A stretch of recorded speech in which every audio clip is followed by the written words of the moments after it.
Hello, everyone, and welcome to Fight Night Legends EU. You are just in time for us to kick things off here. We've got our 8 invited players, and they have brought, some old standbys, but also some new spice that has managed to prove itself on the ladder so far.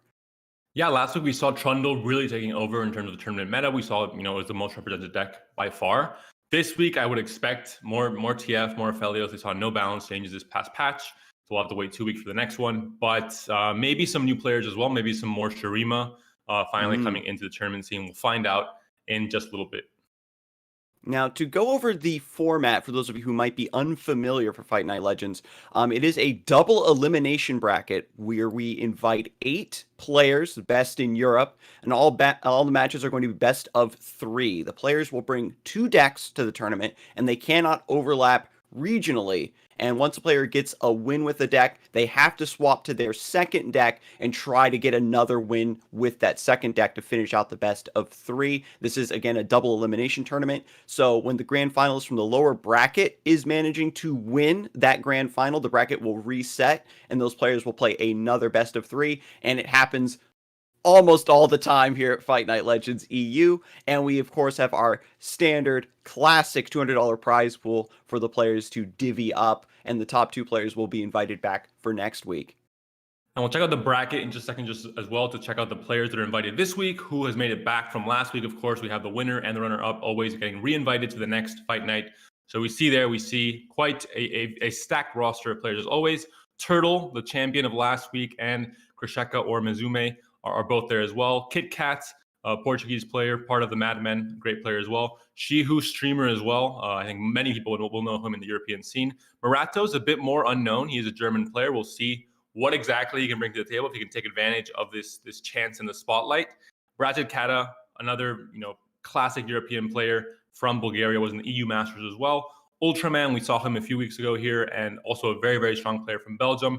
And Hubi, who's actually a top 8 player from Seasonal, in the EU Seasonal a few weeks ago. Also not as known, but he is also a very strong player from Germany, and he competes in underwater rugby in his free time. So that's just a fact that you must know. It's something I did not know existed, but it exists. You can Google it, and you can be as surprised as I. You're going to go down a rabbit hole of 20 minutes of watching underwater rugby highlights. They must be like extremely ripped, right? Because you already have to be fit to play rugby, and then playing underwater is just a massive workout. It's extreme under CrossFit. I love it. And so mental, physical, it all comes together here in Fight Night, right? You're actually fighting your opponents. We're here to play cards. But we can move into the player cards for our first match that we do have scheduled for you lovely viewers today. The first match we're going to be jumping into is Mizume versus Brajkata, who we just gave a shout out to. You'll remember Mizume from last week has been inviting some interesting takes on the meta to the tournament, and has been trying to get out ahead of other people's lineups for the tournaments, and it's been paying off quite well, I think. The Garen Sivir technology from last week did kind of show off its ability to counter the Trundle decks a little bit, and I think that maybe players might be fearing some of that rearing its ugly head for this week's tournament. Yeah, Mizume is a friend of mine who decides to not really bring the meta decks for these tournaments, so I'm very happy to see some new decks in action. We'll see some of that today as well. Maybe not so much a read on the tournament meta or a counter deck, but more maybe just a lineup he was comfortable with or felt like maybe trying out and playing. Brajit Kata, again, very, very strong player, very young player as well, from the Bulgaria, from EU Masters. He was a player there for Bulgaria. Had maybe not the greatest tournament with the team, but overall he's been a big mainstay of the European competitive scene here for Runeterra. Yeah, the performances at Fight Night EU previously have also been very, very strong from this player, and I'm looking forward to see these two, have their first bout here in the bracket. We'll check out the deck list as well, just see what kind of decks these players are bringing, and we're going to be seeing a little bit of decks that we're not very used to, because we're going to see Spider Aggro, for example, a deck that Sergio Vamos, we saw him last week here, the Spanish player. He brought it to the Seasonal, and he got top 2 in the Seasonal with this deck, a deck that a lot of people just write off as a beginner's deck, because, I mean, it is one in Runeterra. When you start off, this is one of the archetypes you can go into. And it seems, a very unassuming, very basic deck, but I played it before a few seasons ago, and it really is a pretty strong deck for what it wants to do. It's obviously very weak to board clears, and with Trundle in the meta, maybe it's not as strong. But as an aggro deck, the synergy it has with the spiders is very strong, and you can put up a lot of damage very quickly. And I think it's one of the more underrated or underplayed decks that can really get really good win rates on ladder as well. Yeah, using the early fearsome attackers punishes a lot of the slower developments of a lot of lists, or a lot of lists that do have some early game aren't really accounting for these fearsome stats, right? They aren't able to block. You sneak a lot of damage through in the early mid game, and once those board clears come online, you have your top end of decimates, of course, to burn your opponent out, and we have the sweet addition of Unto Dusk to proc your Doom Beast a little bit more often, and get a little bit of extra drain, a little bit of extra burn on the opponent. So I really like what this archetype is evolving into, and as you mentioned, it's always lurking on the outskirts of the metagame. Yeah, so the new addition is Unto Dusk with the Doom Beast, and even the Onlookers both have synergies there. So you're able to get a second Fearsome on the Onlooker with the +2 attack as well in some niche situations.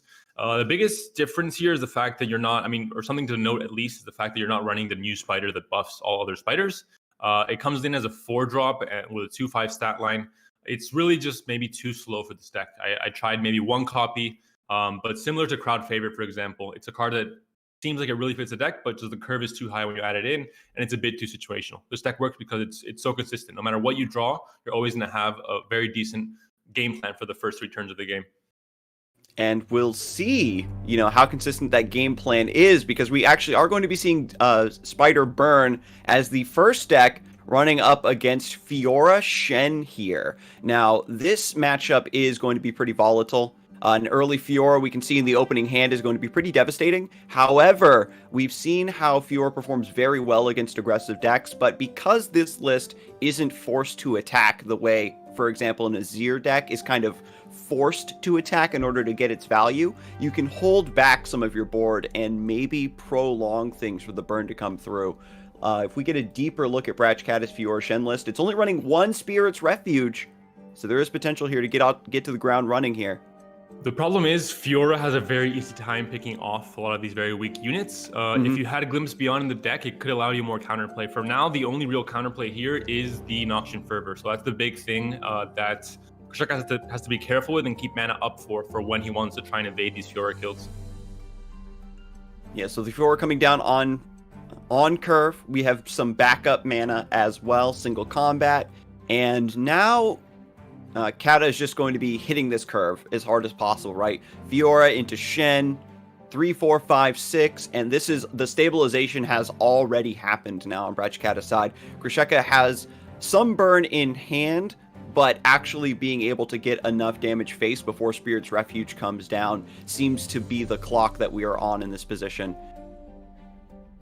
And Krishaka there opting to maybe just take down Fiora now that there is no mana available to protect her from Bratchkata, and being proactive in the game plan of trying to make sure Fiora doesn't get a win condition with the 4 kills, but maybe now opting for more of the usual burn strategy. You have no mana, you can really easily just pull now with Fervor and use this Grenadier to hit Nexus instead and block the kill that way. Fiora has 1 kill now. This is the chance that she had to get a kill in combat to get to 2, but this has been denied here. So now getting 3 kills outside of combat, if Krishaka is aiming to end this game before the next attack token turn from Bratchkata, will be quite difficult. You have 1 Concerted Strike in hand, but no more single combats. Going for the aggressive line shows that Krishaka is very much committed to the main win condition of this deck. If you know how it is with these burn decks, if you don't stay the course, if you use that key burn to remove a unit and try to draw things out, it can spell doom. And these games, generally with these aggressive decks, are so short that you feel the consequences of your actions almost immediately. So we'll see that 3 damage Noxian Fervor denying Fiora a kill should pay off. And with Frenzied Skitterer potentially coming down to debuff this board, we could get a nice swing here of an additional 5 damage and bring this down to potentially a Decimate top deck. This could just be, very close to GG already. Looking at obviously you're gonna have to wait for Stalking Shadows next turn to maybe Doom Beast, but no blockers now. You can bring down a blocker, but that means you can't use spells this turn. So if Fiora can't really block her, she'll die because she's at 1 health, which means that game plan is completely out the window. But at this point for Bratchkata, you're maybe thinking about surviving and not actually getting the win with Fiora. It's looking quite tough. You have no blockers, you have no sharp sight here either. any play you make with a unit coming down means you don't have enough mana for any spells to back up and try and get a kill here on one of these units. So a big swing coming in and already showing why this deck is so scary. Turn 5, you're looking at maybe almost lethal.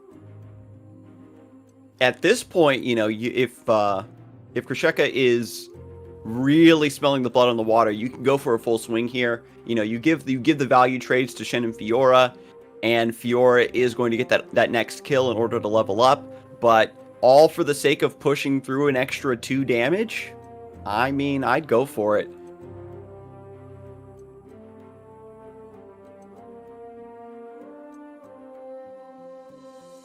You get a kill with Fiora this way, and you obviously reduce the Elise and the Spider that would come out, but you're still looking at a big swing here. You're still looking at only 1 blocker with the Fiora leveling up, actually. So heads up play there from Razaketa. He gets the attack power buff by leveling up Fiora instead of actually using Sharp Sight.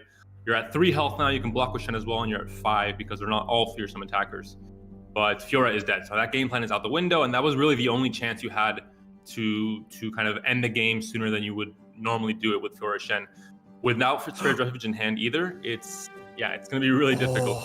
And here it is, the Doom Beast Unto Dusk combo. Again, Unto Dusk allows you to reactivate a unit's Nightfall effect and draw 1 card. So by using Stalking Shadows and playing the Doom Beast, we can also proc the Unto Dusk at the start of the next round, potentially, into another Doom Beast. The burn is there in hand. The damage is now presented. An excellent Stalking Shadows to get the extra little bit of damage that Krisheka needed. And it looks like committing that Noxian Fervor earlier was the ticket. He's worried about Spirit's Refuge here. Now that this comes down, there's only 3 mana up for Kata, so that means that now you have the green light to play this without there being a Spirit's Refuge, and that's the only card that can allow Kata to remain in this game. Now that Fiora is gone, that win condition that you could maybe get and race to a win against this Spider's aggro deck is gone now. So there's really no hope to survive this. I mean, you're at 3 HP and you might have blockers, sure, but there's going to be burn. That's the whole point of the deck. You go wide in the early turns, you get damage in with your units, and then you go with the burn strategy with Decimate and Doom Beast later on. So no, there's a Sharp Side draw there, no Spirit's Refuge again. It's only 1 copy in this deck, not quite. Oh, there's a top deck. The Caster Blessing comes in. Just a turn too late. We have the Spirit's Refuge, but no single combat to make use of this to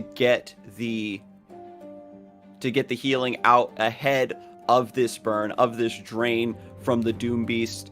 The Spirit's Refuge has been a card that for a while did rotate out of Fiora Shen, and then a few months ago started to find its way back in. And now with this version, trying to make some cuts, right, for Golden Aegis, which is such a powerful addition to Fiora Shen, something's got to give, and it looks like it's opened the deck up to maybe have a weakness to burn it once more. So Spider Aggro showing us that it can stand up to one of the most prominent tournament decks in the game, it looked like. Yeah, the inclusion of Refuge is almost as, just in case there's an aggro deck in the tournament or I face someone with aggro, I should have at least 1 copy. It's kind of like you have to do it because burn, the possibility of having an aggro deck face you, it kind of forces you to at least include 1 copy, even though it's not really optimal in 80% of the matchup. But in this case, 1 copy was not enough or wasn't quite there in time. And again, the only way to win against these very aggressive lists with Fiora Shen, I think, is to either find Spirit Refuge and get a big heal off, or to get the Fiora win condition online very quickly, which wasn't possible in that game. So big win for Spider Aggro, big win for Krisheka, and overall just showing the strengths of the deck. It's just very consistent in having a very clear and powerful game plan in the first 3 to 5 turns of the game. The Fiora Shen lists, are infamous for being very slow in their development. We saw a really strong curve from Fiora Shen there, but typically they're perfectly fine with floating the first couple turns in order to bank up that spell mana, hit a stronger mid-game, a little bit more confidence that you can actually back up your plays with some spells. And now we're seeing Krisheka attack this same angle of trying to curve out, trying to get out ahead of Fiora Shen. If you get in enough early damage, in your words, doing your homework, you put your opponent on the back foot, and then they have to play fearful of all of your overwhelm damage and the triple Battle Fury that is present in this list. And this is a Rico Rex special. Looks like card for card, the version of this deck that Rico Rex took to #1 EU this season, where a lot of people kind of wrote off Renekton and Sejuani as a combination. He really just put in the work and was able to find a deck that was able to climb very quickly on ladder. But it might have troubles against this Fiora deck because when it comes to kind of these mid-rangey, beefy bodies and where most of the action happens in combat, Fiora Shen is the king of combat tricks and combat spells that are able to very quickly turn the tide of, even though there's a huge overwhelm unit, if you're able to concerted strike it, or if you're able to use barrier, then it becomes a lot more troublesome for Striker to get the damage through. So it might be a very interesting game here. We'll see how exactly Cat is able to stop the more aggressive slant from this deck from Krisheka. Yeah, exactly. Overwhelm going through barrier is all you care about. Your opponent gets to keep a unit, so what? As long as my unit also stays alive and I get another swing of overwhelm damage, that's really what we're looking for. The HP and attack power disparity is definitely present in this list. We can see like Ruin Runner, Ancient Yeti hitting the board. When it comes to 5 drops, this deck really only has Screeching Dragon, which sometimes can't reach up into these units without a little bit of help or without being able to snipe something small to get that Fury proc.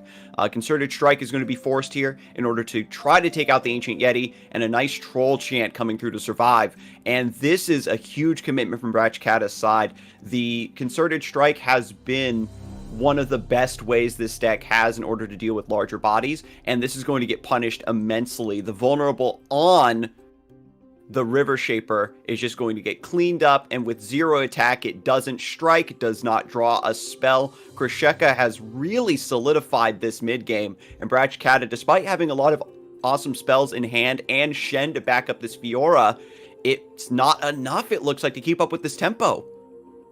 And Troll Chant is one of those combat tricks that if in a certain situation, if that exact situation occurs, it can be game winning. I mean, that last trade-off there with the Concerted Strike being used to little to no effect could just lose the game for Brachkata. That's a huge swing in tempo, huge swing.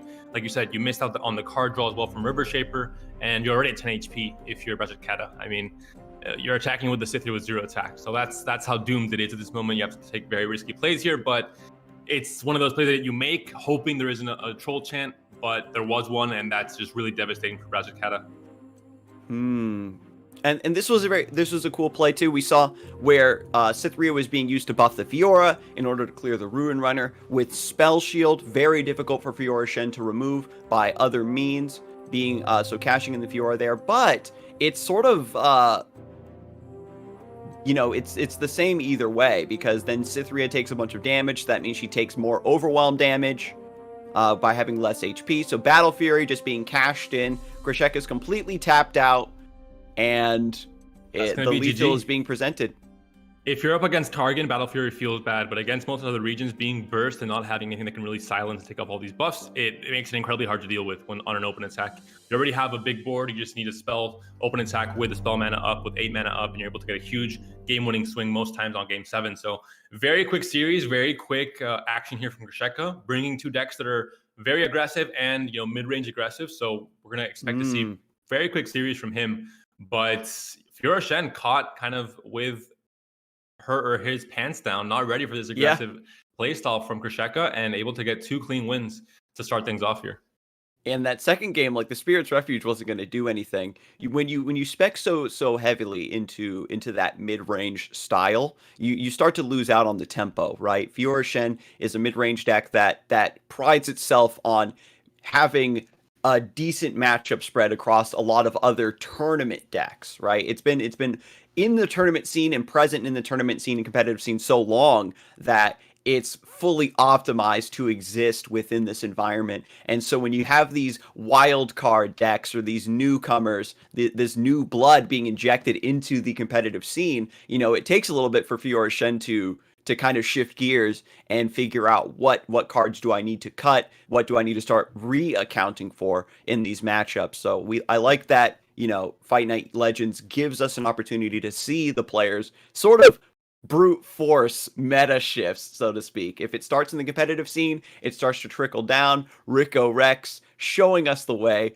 the European People's Champion, the Overwhelm God, blessing us with a Fiora Shen hard counter there, it looked like. Yeah, it does happen sometimes where obviously aggro decks maybe aren't usually seen in these fight night tournaments because they maybe have very polarized matchups, very good against some decks, very bad against, Trundle lists where you have board clears and avalanches to clear off everything. Very bad matchups for the most part. Decks with healing, decks, targeting with star shaping, for example. There's a lot of bad matchups, but some decks kind of come in with the assumption, like Fiora Shen, thinking that no one's going to bring aggro because it sucks against so-and-so. It's very polarized, so I'm safe bringing Fiora Shen. But the moment that someone, breaks that rule, so once Krishaka decides, I'm going to bring aggro. All these players have brought Fiora Shen, which is the most popular deck in the tournament today, are suddenly caught, do I have a straight refuge in my deck? Do I have two of them? Am I in trouble? Because they're not really expecting someone to bring a full-on aggressive list. And both Krishaka and Ultraman have brought two very aggressive talent lineups. And so getting a little bit more reacquainted with our perhaps a little bit more standard value-based meta that we've been seeing recently in tournaments, we're jumping into Shihoo and Moratos facing off. We've got a Fiora Veiled Temple deck going against the classic Fiora Shen. So I kind of like this idea of Fiora Veiled Temple. It's been an idea that players have been kind of experimenting with lately, but where you try to use Fiora to cover the aggressive matchups by punishing those tokens, and then you just have the Veiled Temple and Targon as a backup to win out in the longer matches. So we'll see how this does against a more standard mid-range list. Moratos looks to hit this curve really, really hard. And this is very much a kind of, we see right here that there's might maybe be a punish here for the very slow double temple play. Sure, if you get them off and you survive the next turn and you're going to have, unlimited mana for the rest of the game and you're probably going to win, but you have to survive the next turn. We see a big hit here. We see 9 damage coming in, and we see possibility for an Aegis there with 4 mana up for Moratos. But there is going to be a unit play here from Shihoo. We'll see if there's going to be any kind of Aegis play now. It would be a bit risky because you don't get a clean kill on Fiora. Fiora still has, you have a blocker now if you're Shihoo. But it's one of the punishments you can give to players that play Temple, that play very slow in the early game, and then might have problems in the mid game. Without the Aphelios being developed here, we're even getting a sneak peek in the match history. No Aphelios being drawn, no Aphelios being developed. Without Calibrum and Gravitum to hold back the onslaught of this Fiora Shen, we can kind of see how things have developed to this point.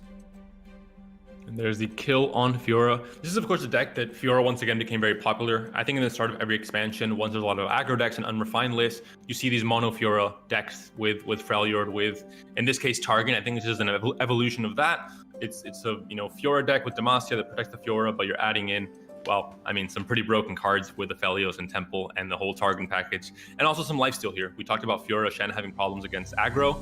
This list that Shihoo has brought is 100% tech towards aggro. We see a lot of lifesteal units, we see a lot of star shapings, guiding touches, etc. You definitely have no problem against aggro with this list. The Crescent Strike is very tempting. This is a lot of players I think would snap pick the Crescent Strike. You have to worry about Nopify and Deny, so maybe it's a little bit devalued. Serpent in order to maybe snipe this Cythria. Seems like a really strong pickup here as well. The Messenger also very powerful. A lot of, honestly, those were 3 excellent choices. So we'll see if the Serpent ends up being the correct invoke here for Shihoo. Golden Aegis being put down onto Shen. This is going to give him a barrier and then rally. Cythria is still alive. So this buff is going to come through. And if you develop the Serpent, it's not going to be able to block the Fearsome. Exactly. A very awkward hand state here for Shihoo. Can't play a Screeching Dragon, has to play the Serpent first. It'll be an attack here. If you would have played Crescent Strike or picked Crescent Strike, you would have a fantastic just disabling of this attack here from Moratos. So maybe the wrong pick there for Shihoo, maybe not expecting a rally effect on his attack token turn. So things going a bit out of his plans right now. And it's going to be a very dangerous attack here, which with Cythria, of course, giving Fearsome to both attackers with the barrier coming in on Cythria. And only one Fearsome blocker for Shihoo.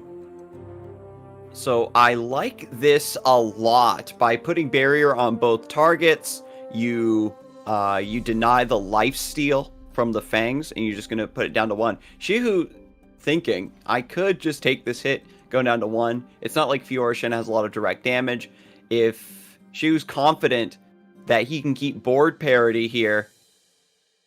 And of course, there was a sharp sight in hand, but once you kind of omit adding any blockers, it doesn't give your opponent the chance to add anything else to the stack while in combat. So just letting the damage come through, it's going to be only you're at 1 HP now, but you have blockers, you have a board that can block these units off, and there is no real burn in these Fiora Shen decks. They beat you through combat tricks sometimes with posts and rally effects, but no actual outside of combat burn. So you're pretty fine being at 1 HP as long as you have blockers and you have a way to stay in the game. And Bright Steel Formation capping off the curve here for Fiora Shen.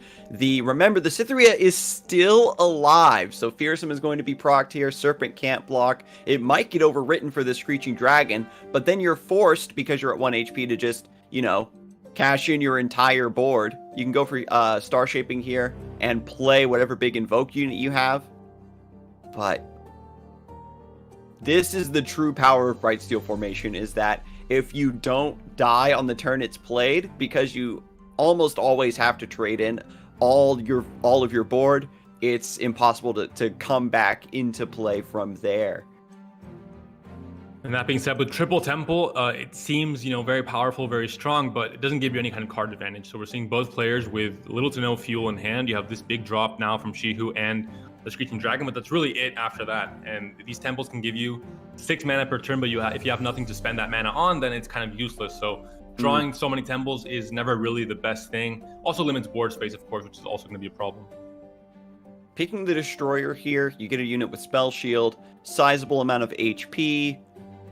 You get to spend your mana. You get a refund, so you can develop the Screeching Dragon post-combat. Decides to keep the Serpent in play. You can still use this as a chump against the Cytherea. And there's a blockade being set up by Shihoo, kind of trying to take away this attack or make this attack a little bit less appealing for Moratos. Single combat is there, but with the Spell Shield on the Destroyer, it becomes a little bit more difficult to try and use a single combat to maybe erase it from the board with these barriers on all of the units. Yeah, so it is great, though, because you can go for the single combat here, get rid of this lifesteal while you still have the barrier, and Shen will simply reestablish a barrier once you go in for your attack. The rally from last turn really setting up this attack here. You're clearing your opponent's board, getting that sneaky damage in, and then the attack buff from leveled up Shen just being cast all over the place, forcing, again, cashing in all 3 units. The Destroyer surviving with 1 HP. Can you double proc this temple? Go for lethal? It's going to be hard. I mean, Bright Steel has quite a bit of health at 9 HP plus the 11. It can be dragged off now here with the Screeching Dragon. The Aphelios draw is nice, but maybe a bit too late here for Shihoo to make an immediate impact, as it is a card that really gets you value over time, not really immediately. And both players kind of bluffing with the cards in hand. Moratos not playing out anything yet. He doesn't really have to in the situation, and maybe trying to make his opponent think he has 2 spells that can really impact an attack here. The Gravitum might be interesting. You could go for Infernum, perhaps, the +2 attack, and maybe try to set something up, or Severum, where you cash in this big unit and lifesteal. But the attack that's being threatened from the Bright Steel Formation and a leveled up Shen in play probably makes the lifesteal a moot point. I was a little bit curious about the Laurent Protege after it was top decked, and I wanted to check the list. It is just a one of in the list, just to get a little bit more early mid game, it looks like, in this deck. Moratos still keeping the Double Spirit Refuge technology, accounting for these aggressive matchups potentially. There's the attack coming in. Sharpsight cannot save the Bright Steel Formation. It would still be at 11 HP, so it would be trading off with this Destroyer regardless. You can take this hit if you want. You'll be at 3 HP. Not really much burn in this Fiora Aphelios list either, so you would be safe at being at that HP. For both players, it's fine being at low HP in this matchup, because all damage and kind of the lethal wins will be done through combat for the most part. Yeah, you take the hit here. You try and go as wide as possible. Aphelios will have some things to say about that with either Crescendum or Gravitum on the Bright Steel Formation. And you're getting that sweet mana refund. Gravitum on the Bright Steel, and things are still a little rough. You get the protege now buffed up by Cythria being able to pull the destroyer to the side. Cythria has been on 1 HP for so many rounds and is just surviving. This AoE attack, like this attack buff has been so great for lining up these stats and pushing through an advantage. Both players top decking some excellent value generation here. River Shaper to get another spell from Moratos, and Shihoo invoking, looking for something else. The Equinox or the Crescent Strike could be amazing here. This Sharp Sight's been in hand for a few rounds. I wonder if Shihoo kind of has a read on that being a Sharp Sight, or is still going to cautiously avoid the Crescent Strike, worrying that's a Nopa Fire or Deny. And the Fangs, you're going to maybe serve as a 3-for-1 with the Invoke on the Messenger if it is picked. You can draw another card, so you're able to get 2 more blockers and cycle through your deck and draw some cards. And like I said before, try and utilize all this tempo mana in any way possible for these later rounds where you don't really have any card draw. All 3 options are good though. Crescent stun on this attack here. Equinox able to deal with Brightsteel formation for the rest of the game, although it's still a 9/9 body, so it's still something that you have to worry about going forward. The Crescent Strike does seem good, but you kind of miss your opportunity to use it. If Moratos just immediately attacks in, then you aren't able to stop. Goes for the Messenger instead, trying to draw more resources and try to reestablish. As you talked about, you need cards to make use of Veiled Temple. And so by playing the Messenger, we're going to phase once more with the Aphelios, get that buff coming through. Yeah, Moratos, I think, here wisely valuing the River Shaper more than Cythria because he has no cards right now. He really needs to find that card draw. The attacks from Cythria at 1 HP already, she's going to be dying maybe next turn on the block anyway. So I think it is more important to get the River Shaper buff up and get it also at a big enough attack value where it's also trading with whatever blocks it. And now at 6 attack with the Shen buff, it is going to be huge. And oh my goodness, has the read that this is probably a deny or something in hand, blocks and gets opened up with the Sharp Sight here. Shihoo knows that last card was an invoked card, doesn't need to play Iron Star Shaping, and is able to sneak through that lethal. And this happens in many games when you're very behind and you have to fight and try and find a way back in. You have to take bigger risks. At this point, Shihoo acknowledges that maybe Aphelios and the generation of these moon weapons are the key to him coming back into this game and able to claw his way back in and try and get a win. So he cannot risk putting the Aphelios on as a blocker and dying to Shen. He says, if you have, some kind of combat trick here, GG, you're going to win. If you don't, then if I keep this Aphelios alive, I have a chance to maybe get back into the game and try and win it later. So not a misplay by any means. I think very much a calculated risk there from Shihoo, and it didn't work out. GG to Moratos, but that is how you have to play out some endings of games at some points. Exactly. Keeping Aphelios alive, getting those moon weapons up was the line for victory. There's an old saying, you have to play to win and you have to not play to not lose, right? That was just simply, I'm going to live for another turn. But as I said, against Brightsteel formation, you're just wiping out your whole board, and how do you come back against that?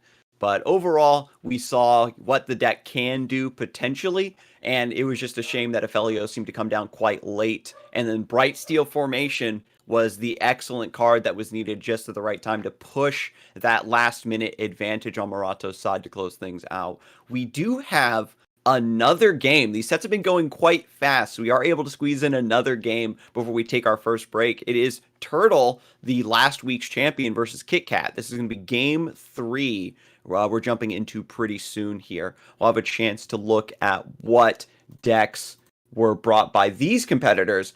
Turtle with Twisted Fate Fizz and Fiora Shen, trying to hold that title by bringing some tried and true decks. If it ain't broke, don't fix it. And then Kitkat challenging last week's champion with Twisted Fate Fizz and Zoe Karma.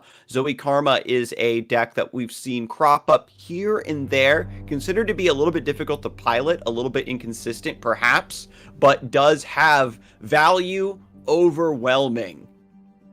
And Turtle with this lineup has disappointed me greatly, and he will be rejected entry into my Ruben Zoo team now with this very, very disappointing and very meta lineup here.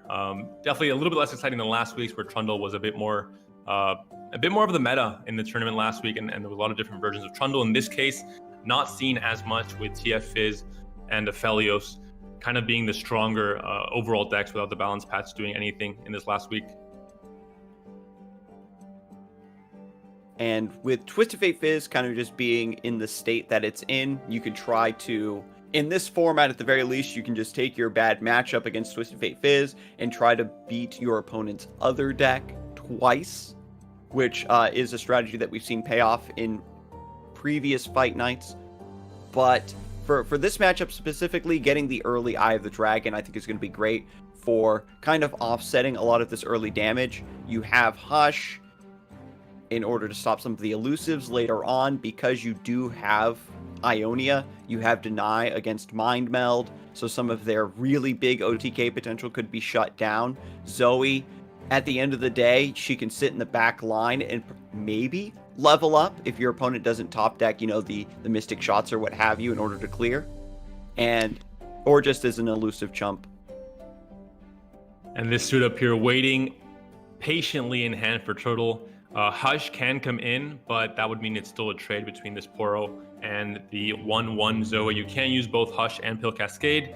There is a Moonsilver in hand, but that won't be enough. Either you're 1 mana off, even with a discount. So that is what it is against TF. They have many tools and things like suit up. When you don't expect them, they're usually used in a more aggressive fashion to push damage in with the elusives. But in this case, used defensively as a combat trick to try and get a kill here on Zoe early on, which of course is very important. The Zoe turn 1 is the Zoe that snowballs into that 10 out of 10 and is able to level up. Once that first Zoe dies, it becomes much less likely for the second Zoe that's played to find a level up throughout this game. Just a really upended combat here for Kitkat. You could tell that they were going for attacking with the Zoe, maybe trying to get a value trade on one of the Daring Poros, or maybe Turtle just lets it through and you get your star chart, start looking for Equinox or Crescent Strike to get a little bit more advantage in this matchup. And the suit up just put a stop to that immediately. So forces the Hush, gets rid of the 4/4, goes for the even trade. And now we've got Dragonling. This is going to force Turtle to simply only attack with elusives potentially to avoid this lifesteal and just keep on this burn plan. Despite the current board setup, Turtle's hand is a little bit awkward from what we're used to seeing in this list. Going to go for the pick a card just to try to reload, get some of the more important cards out of the deck, and Meteor Shower. And this is one of the possible pretty good removals that you can find with Invoke here, able to take on TF guaranteed with the 4 damage coming through, even with suit up, and then getting the 1 HP elusive, either the Poro here, or it could have been a Burble Fish if you were a little bit more patient. But at that point, I think you have to take it once you can. Pick a card was played, so that means that if you pass there, your opponent passes, and you're in a world of trouble if TF levels up. So heads up removal there by Kitkat. But what's his game plan right now? Because there's still an elusive, there's still a Ballistic Bot. He has 2 Temples, an Opify, and a Pill Cascades. So it's maybe how much can you rely on Eye of the Dragon to get you to turn 10 where Karma can kind of go off? What definitely going to be one of the biggest goals of the deck, right? The Eye of the Dragon does a little bit here, but again, because your opponent's win condition is mostly elusive based damage, they simply attack into you with units you can't block. So you're normally Eye of the Dragon really shows its strength when you're healing for 2 damage every round, but cutting that down to 2 damage every other round maybe allows Turtle to outpace that lifesteal. So now we're seeing the iterative improvement, Wiggly Burblefish being played because it was fleeting there off a pick a card. We can see we've got double iterative improvement, also sort of forces potentially this Burblefish to come down a bit earlier than you would like. However, there's no AoE to worry about. And of course, Turtle has a few fleeting cards, so you won't expect him to pass this round anytime soon. So Kitkat is able to play more patiently, play more passively, wait to see what his opponent does, and then deciding what his best play is. In this case, I think he doesn't have a best play because he's in a world of trouble with all these iterative improvements in hand, and with an army of Burblefishes coming down next turn with no elusive blockers, no Hushes. It's going to be quite difficult for Kitkat to even survive the next turn, I believe, especially considering you have Ignitions, you have Parleys as well to back up as some extra burn damage after the attack next turn. Kitkat might just say, okay, fine, play the Karma, you generate a random spell. Maybe you can get something like a Shadow Flare. Maybe you can get something like, I I don't know, just some healing in general, some extra healing on top of this. Moonlight Affliction has been one of the Targon techs we've seen to be used in matchups of this nature. And so Kitkat does commit to that line. Every card in my hand isn't quite good enough. Maybe I can get something useful off of this Karma here for next round. And Turtle's just going all in, knows, right? Every matchup, some of them have answers, some of them don't. And when you're in a matchup like this that doesn't, you have the blank check to go in with Burble Fishes. We've got 23 damage being threatened and a Mind Meld besides. Just to add insult to injury, the Singular Will in hand there, not going to do much with only 7 mana up for Kitkat. So that's going to be a surrender. That's going to be, you know, again, TF is the strongest deck in the meta right now, and maybe one of the strongest decks we've seen in terms of power levels in all of Runeterra's history. Just incredibly strong and efficient in what it tries to do, with some cards that are pretty honestly quite broken, like Burble Fish and just the card draw package with TF as well. So not surprised to see a win there, but that will be a strong win there for Turtle. He has a chance to move on through the tournament. This is, of course, a competitive tournament, so these players are trying to win with the best decks that are available to them in this patch. I mean, efficiency, consistency, these are the words that define Twisted Fate Fizz, and these are the words that defined a top-tier competitive player.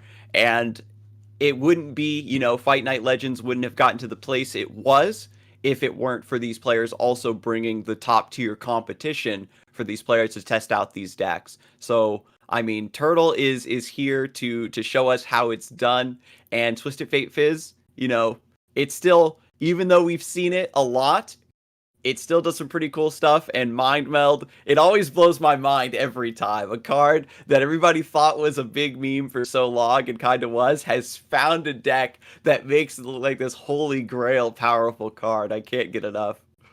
We'll check out the bracket right now as well, just to see what happened in this quarterfinal. We see Turtle taking down Kitkat. We just saw that game happen right there. Moratos taking down Shihoo 2-0. So very good showing from him on his first kind of big tournament showing, I think, in the EU competitive scene. Grisheka taking down Bracted Kata. We saw that very early on, a very aggressive lineup from Grisheka. From Mizume, able to take down Kata. And Ultraman also on an aggressive lineup against Hubi, able to take him down 2-1. So Mizume versus Ultraman is going to be Aggro versus Aggro in the semis coming up in just a little bit. We're going to go into break, and we'll see you guys in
Hello, everyone, and welcome back to Fight Night Legends EU. We just concluded the first stage of our bracket, showing off some new aggressive decks on the bracket, and also some strong showings from last week's champion Turtle, kind of solidifying his place as a main contender as we move through today's broadcast. And for the next series, we have Aggro versus Aggro, my favorite kind of series and lineup in Runeterra.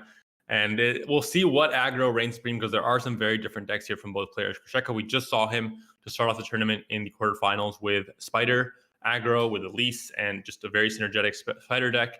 And then also a more mid-range Aggro with Overwhelm, pretty much card for card with Rico Rex's kind of very popular Renekton Sejuani neck tech that he got to #1 EU. Then we have Ultraman bringing a little bit of a different flavor of aggro. He's bringing a Zir deck with Shadow Isles that we saw Swim popularize as well, getting to matches with it on stream.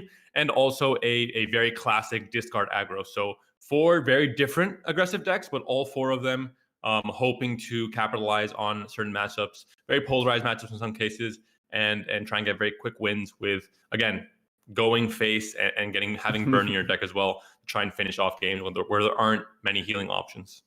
The metagame, we've seen this a couple times in the past, right? Where the metagame kind of gets really slow, very value oriented. The decks, they tip over that precipice of slow greed, and then boom, these aggro decks, these tempo decks come in and force them to be a little bit more honest, right? Keep them in check.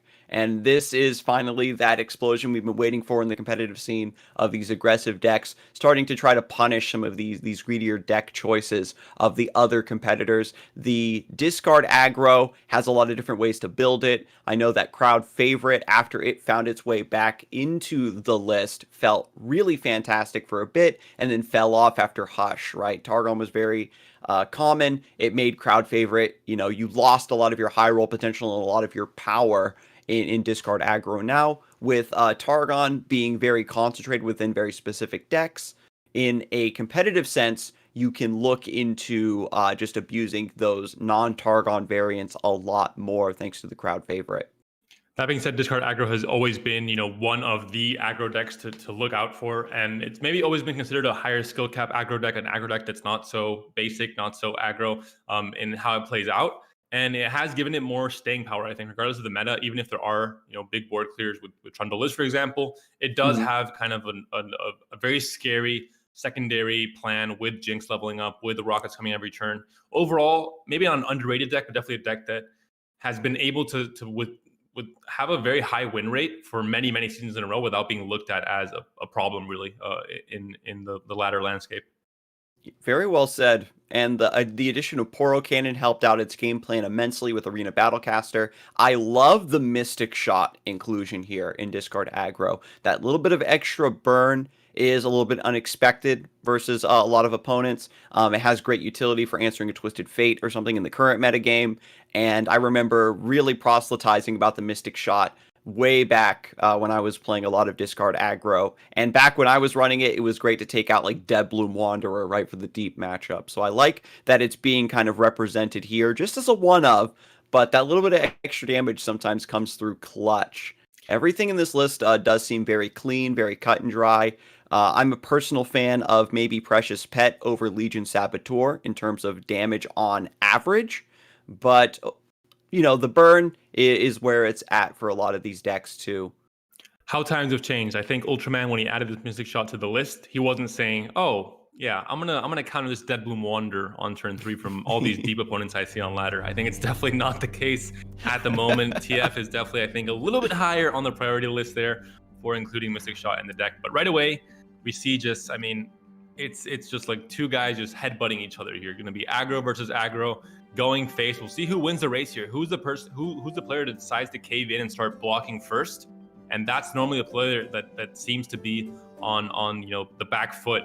But right away we see. Disgusting Blighted Caretaker. You love to see it. Blighted Caretaker on the Curse Keeper gets these saplings through. Frenzied Skitterer to counter, right? We saw Ultraman not blocking last round, knowing that the saplings would clear the spiders for him, and gets punished a little bit by the Frenzied Skitterer, gets to keep the Arachnoid Horror alive, but still threatening through with a lot of damage here.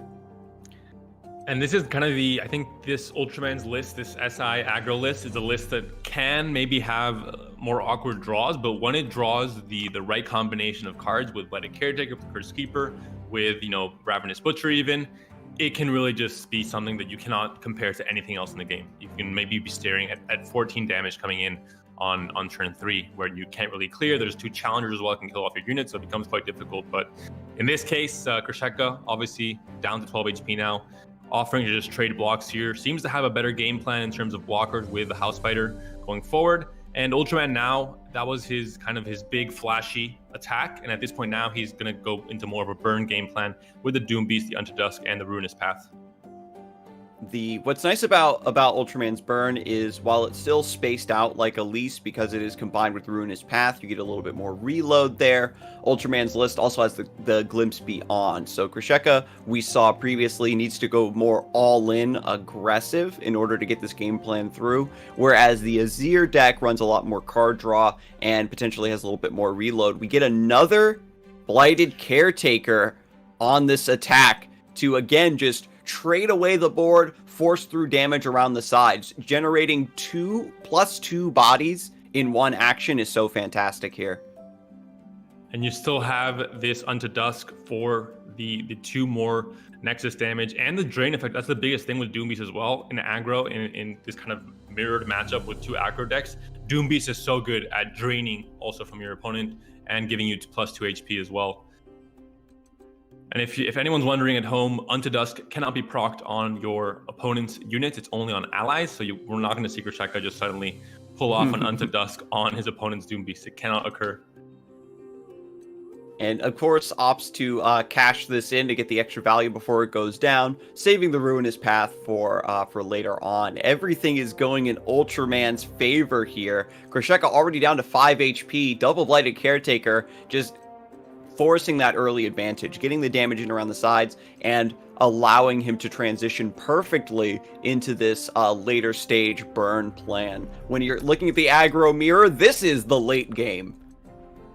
And the double Unto Dusk, very good here at cycling while also, doing 4 damage and giving you 4 HP. You couldn't really ask for better cards to have in hand right now for Krisheka. And there's Stalking Shadows. He's only running 2 copies, which I was surprised by because Stalking Shadows is one of the most insane draw cards for aggro decks because of how it works and how you're able to draw 2 units and pick the unit you want for the exact situation you're in. Both players utilizing this card, of course, in both of their decks, and Krisheka able to find one of the 2 copies he has to try and refuel now in this, late game. Turn 7 for aggro is very much the late game. This is where the decks should be ending the game. Against any other matchup, you'd really start to feel the squeeze, but because aggro doesn't have a way to play one big thing that completely stabilizes the match and closes your window to kill, things do start to get pretty interesting here. Both players got pretty powerful developments in the early mid game, and now it's going to come down to very specific strategies, very specific top decks. The double Stygian Onlooker, perhaps forcing Ultraman to block, but with the Prankster, you're more than happy to do so from this position. And these are units that you can't not block because it's 4 attack coming in and threatening your Nexus. So you're going to have to block it here. We see a Ravenous Butcher could be used potentially to get a little bit of extra damage if you want to put it on the 2-1 there, one of the caretakers, but maybe not the best option. Maybe best to save that if you do find a Curse Keeper, for example. And Krisheka, just thinking, if I attack, I'm taking damage from the Prankster. If my opponent trades up into me, it procs their Ruinous Path. So might even just say, might just say go here. You're forced to block. Oh, I couldn't see the attack token there. I'm trolling, but that's okay. So the birds are going to attack one another. You can't let this damage go through. Prankster putting in a lot of work there. Are the onlookers birds? I thought they were. They're like bird, bat, hawk monsters. Okay. Oh, you're right. Okay. I've always seen them as deer type creatures, but my mind has been blown now. I've played hundreds of games with this card. and I thought these deers are crazy. 4 attack deers. This is what kind of aggressive deers are these? But apparently they're owl hawk type units, and that makes a little bit more sense.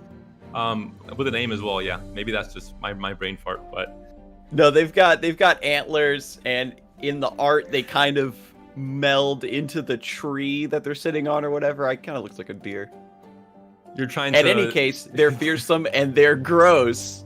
And just like the drain coming from this Doom Beast, the burn is just there. And I think that, yeah, Krisheka knows just can't keep up with the burn, and no way to answer the prankster on that back line. Can't keep up with the burn or with the birds, with the onlookers there. Very, very aggressive units. But that will be game 1 going to Ultraman. And again, showing that this SI aggro list can be the strongest aggressive list in the game if you find the right, up to turn 3, the right card draw and the right, units to play down. They have some crazy synergies with Ravenous Butcher, with Curse Keeper, with Bloody Caretaker, etc.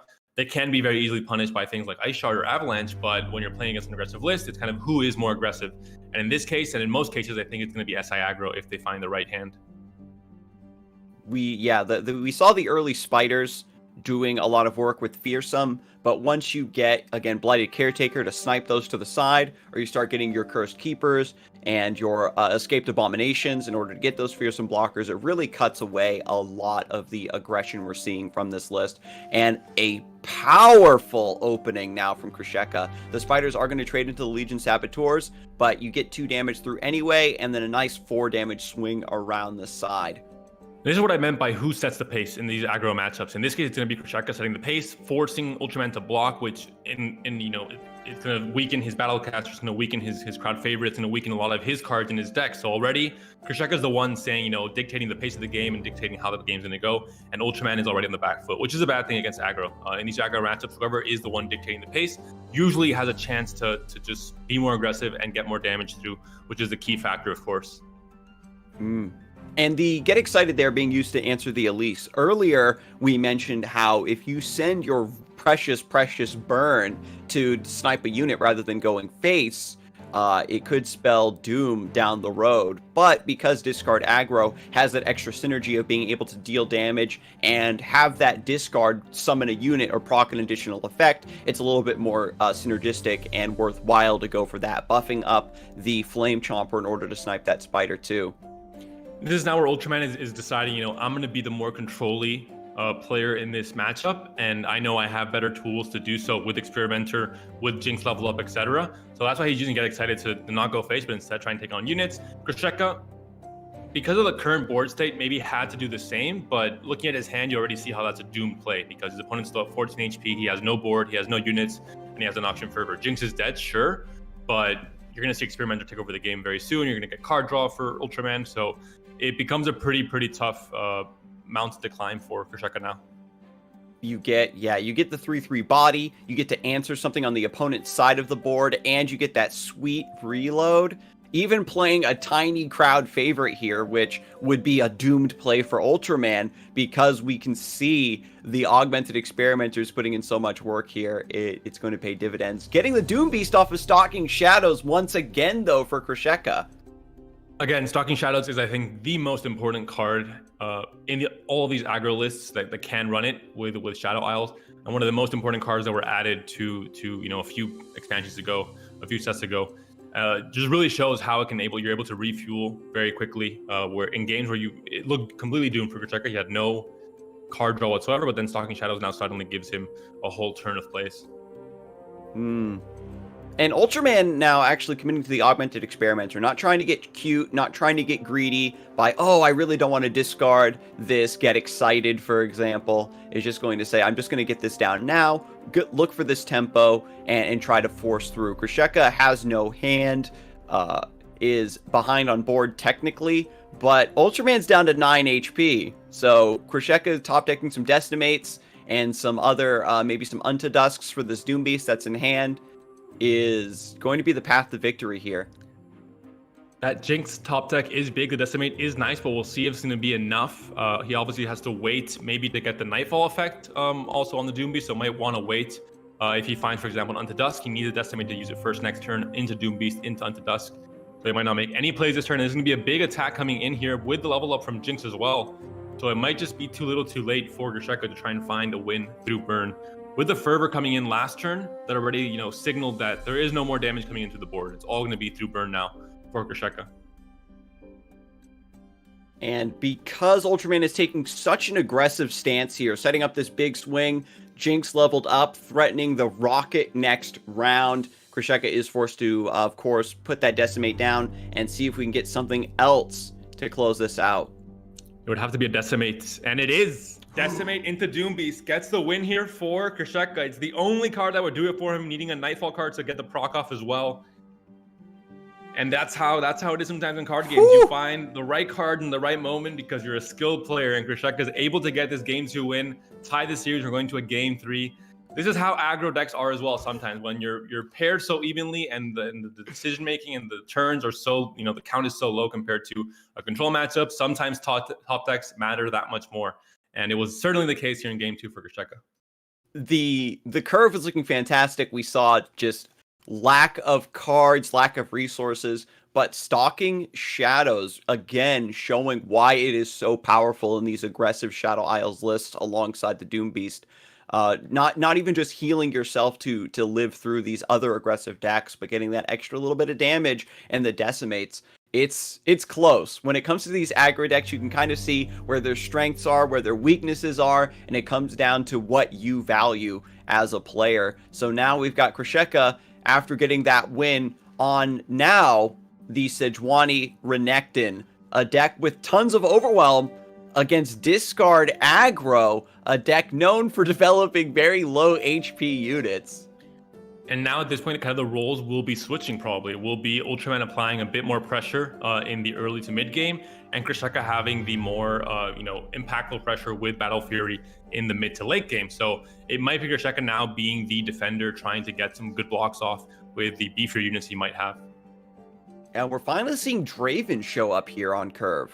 One of the sort of unsung heroes of discard aggro, I think. When you don't get your high roll of Zonite Urchins and all of that stuff, just having a just straight up good attacker to kind of hold the fort down as you work towards getting your wide board set up for your crowd favorite or working towards that Jinx is a little bit understated here. Grisheka even taking the damage, right? Saying, I don't want to give you a value trade. I even have a one HP chump blocker. Doesn't care. Just wants to get this wide board. And Renekton can now come down on curve, but no spell mana means he cannot use any kind of exhaust or Ruthless Predator ability to get the vulnerable and the effect off on Renekton, unless a unit is played. So now if a unit is played, then Grisheka can maybe now play Renekton and get that extra value that way, with the Rockhopper landmark hitting the, well, always a bit weird how it does this with the summon, the second unit always coming first, but in this case, you will be getting a challenger unit, which is maybe valuable in this deck when you take into account Battlecaster and Vision. And it is nice, right? You kind of want to snipe a 0 attack unit with Renekton, just to make sure he stays alive to get those multiple rotations of overwhelm damage. The curve right now for Grisheka is starting to run a bit thin. Typically, this list is saved by getting things like Ancient Yeti in the hand very early, and then once you kind of hit this mid-game drought of resources, you can just play like a 2 or 3 mana Yeti and just keep the pressure going to close things out. And this is a very aggressive possibility here with the Vision, the Axe getting 2 attack on this unit, and then you get excited to finish off Renekton. So Ultraman playing very calculated here, trying to get the full, this is the only real possibility of taking out Renekton. I think Grisheka definitely did not expect this because it's a 0 attack unit. Your Renekton has 5 health, suddenly it's dead. But it's very heads up play there about Ultraman knowing his outs to get the kill there on the Renekton. Decision to be made here. Crowd favorite, you've got 3 units in play. You can maybe play the Jinx and set up for the Augmented Experimenter next round. Wants to meet Grisheka in the field here. Goes for crowd favorite. And these are very weak units here for Grisheka. Cannot block the Draven, or at least can't get a kill with it. You could use Trollton to get some trades in your favor. Yeah, I think it might be necessary here to try and get a bit more of a board, but you're still taking quite a bit of damage here. Your board is pretty much decimated, at least when it comes to bigger, beefier units. Preservarium will be nice again to kind of fix this lack of resources here on Krisheka's side. With Overwhelm, it's a very fierce deck. It generates a lot of pressure and tempo here, especially in the mid stages of the game.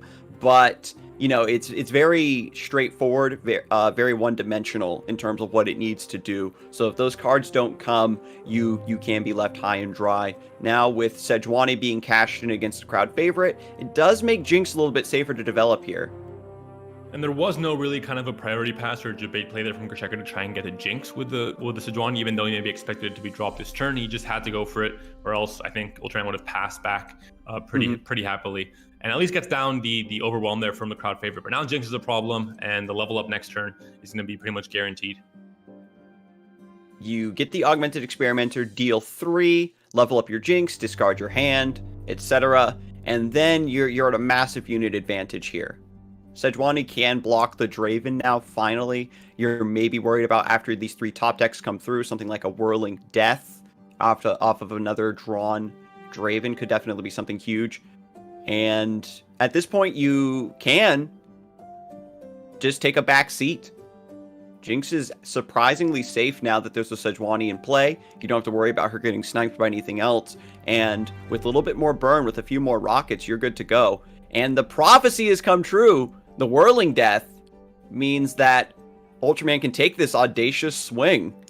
Could have used an Axe, I think, before discarding everything with the Experimenter. Had the chance to play Axe on Vision and then Experimenter. You still draw 3 cards. It's not like Rummage, but opted not to. Maybe wasn't sure if it would matter too much. Although in this case, it seemed like it would.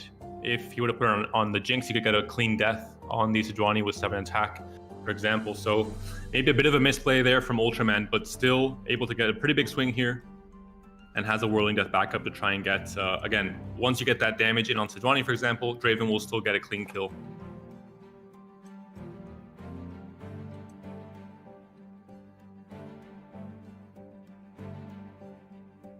Combat so tricks in Ultraman hand. does have a decision to make here with the Whirling Death. Do I want to just take down Sejuani, save my board? Do I want to just wait, develop Draven next round, do some cheeky stuff next during the next round?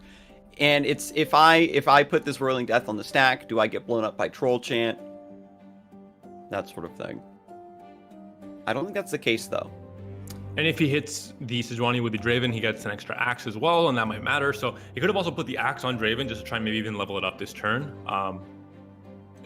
Is an option at least. You get 2 Axes after the strikes after that, so it could have been an option. But it looks like he's opting to get the kill here on the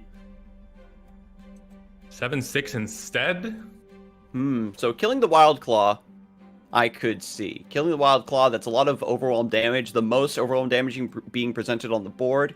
By leaving Sejuani alive, you negate the chance of Krisheka getting another Sejuani to snipe Jinx from the backline. And by sneaking in this 6 damage around the sides, with a rocket and then that sweet one of Mystic Shot potentially coming out of the deck, you can get the lethal. There is an Augmented Experimenter is huge here. And a Ruthless Predator to try and, get this Jinx with Vulnerable anyway to get the kill here. Hitting at 6 HP is quite low for Krisheka. There aren't, I think, any Tavern Keepers or any kind of healing in this deck, so it is a deck that suffers from not having much healing. Once it goes down to very little HP, it can't really go back up again. Oh, punished heavily for developing the Yeti, not going for the Exhaust open attack. So this is going to allow the Augmented Experimenter to fully clear the hand, get the rocket, reload, and that's going to be the surrender. And again, not much you can do when Jinx and Draven are on the board, when they go off, when Jinx levels up very quickly. Once you have, 2 Experimenters, you find the right hand. Again, discard Aggro is a deck that also is very synergetic. If you find the right hand, you high roll, the perfect combination of cards, like we saw there with the Renekton kill, with, Vision and the Axes. The and get 0 excited. attack unit trading up into the alligator. It becomes quite difficult. So it looks like a pretty doomed game going into the late game there for Krisheka. And again, against aggro in general, I think it's a bit slower. So it's going to have problems, doesn't have healing either. So it's maybe good against mid-range and maybe some control decks, but against aggro itself, maybe has a bit more of a problem winning games there. But the series does end up going to Ultraman with a 2-1 win there. And Krisheka will try and battle his way through the loser's bracket and try and find his way maybe into the grand finals later on in the day. So again, a very volatile set. A lot of flashy plays, a lot of back and forth, and we can just see, again, when you're taking things into a more aggressive state, the top decks matter a lot more. Usually in competitive, we see the players bring these more control-y decks, these slower decks, because you draw the game out, you draw more cards on average to sort of even out that variance. So when it comes to more aggression, you need to be very confident in your plays and your decisions there. The perfectly spaced augmented experimenters, I think, definitely swung that irreparably into Ultraman's favor. And again, Discard Aggro continues to be a deck that I think, I never see complained about, and maybe rightfully so. I think it has a good flavor, a good thematic, with the discard package being buffed many patches ago and becoming relevant again. And I think it found a nice archetype and a nice home for champions like Jinx. But it is a deck that's always been very strong, always has a chance of I've always seen it at like 57, 56% win rate on Masters Ladder for many, many seasons, but it's never complained about, which I think I find interesting because it is an aggro deck, a deck that has more polarized matchups. But Ultraman once again proving why it continues to be a deck that people bring to tournaments, to seasonals, and still a very, very strong deck in any meta, really. And now that it's had a competitive re-showing, maybe we'll see it a little bit more. But we're going to be jumping into Game 2 of Turtle versus Moratos. And we've got a Fiora Shen mirror coming out. We can see Moratos is very ahead on resources. It looks like this first River Shaper has done a lot of work already. But Turtle has the on-board advantage. And Moratos, aside from Fiora Shen, is also bringing in a LeBlanc Sivir list, which is also a list that we don't see much of. It got some popularity. It's kind of a reputation list with very high attack units at the very start of the new expansion, but maybe was seen a bit too one-dimensional by most players. Very linear in its game plan, just play big dudes and try and strike with them. But in this case, he has brought it to this tournament, so we'll see how that deck ends up doing. Moratos has a decision to make here. We see the hesitation. You go for single combat, you get blown up by Sharp Sight or another barrier. If you go for Concerted Strike, then potentially you're opening yourself up to get denied. But beats the barrier, so Nopify is actually going to be the answer here to stop the single combat. Doesn't want to protect, just goes to kill the Shen.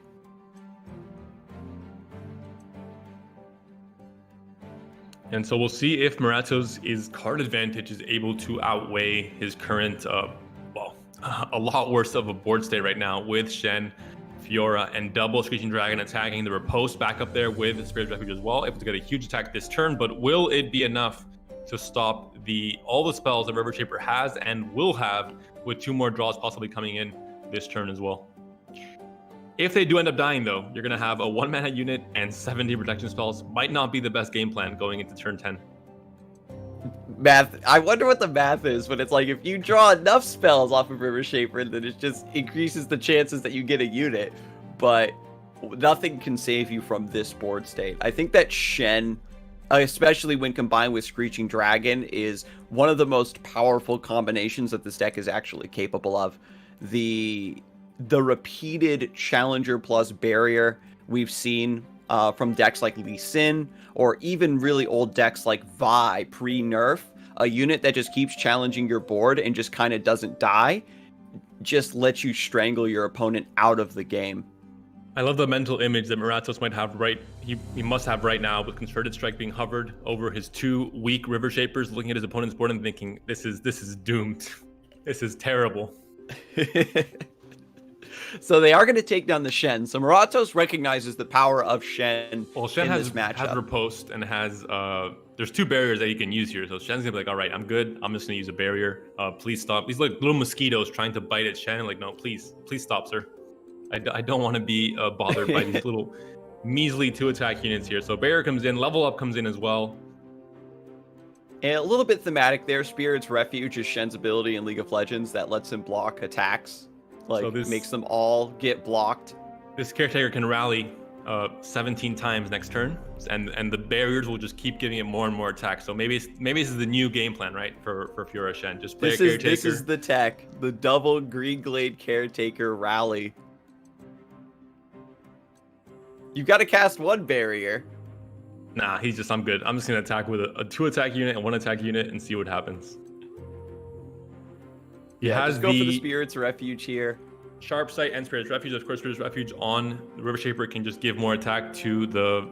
Yeah, but I mean, I think that's the game plan. That's, Turtle knows that Moratos has 17 spells in hand.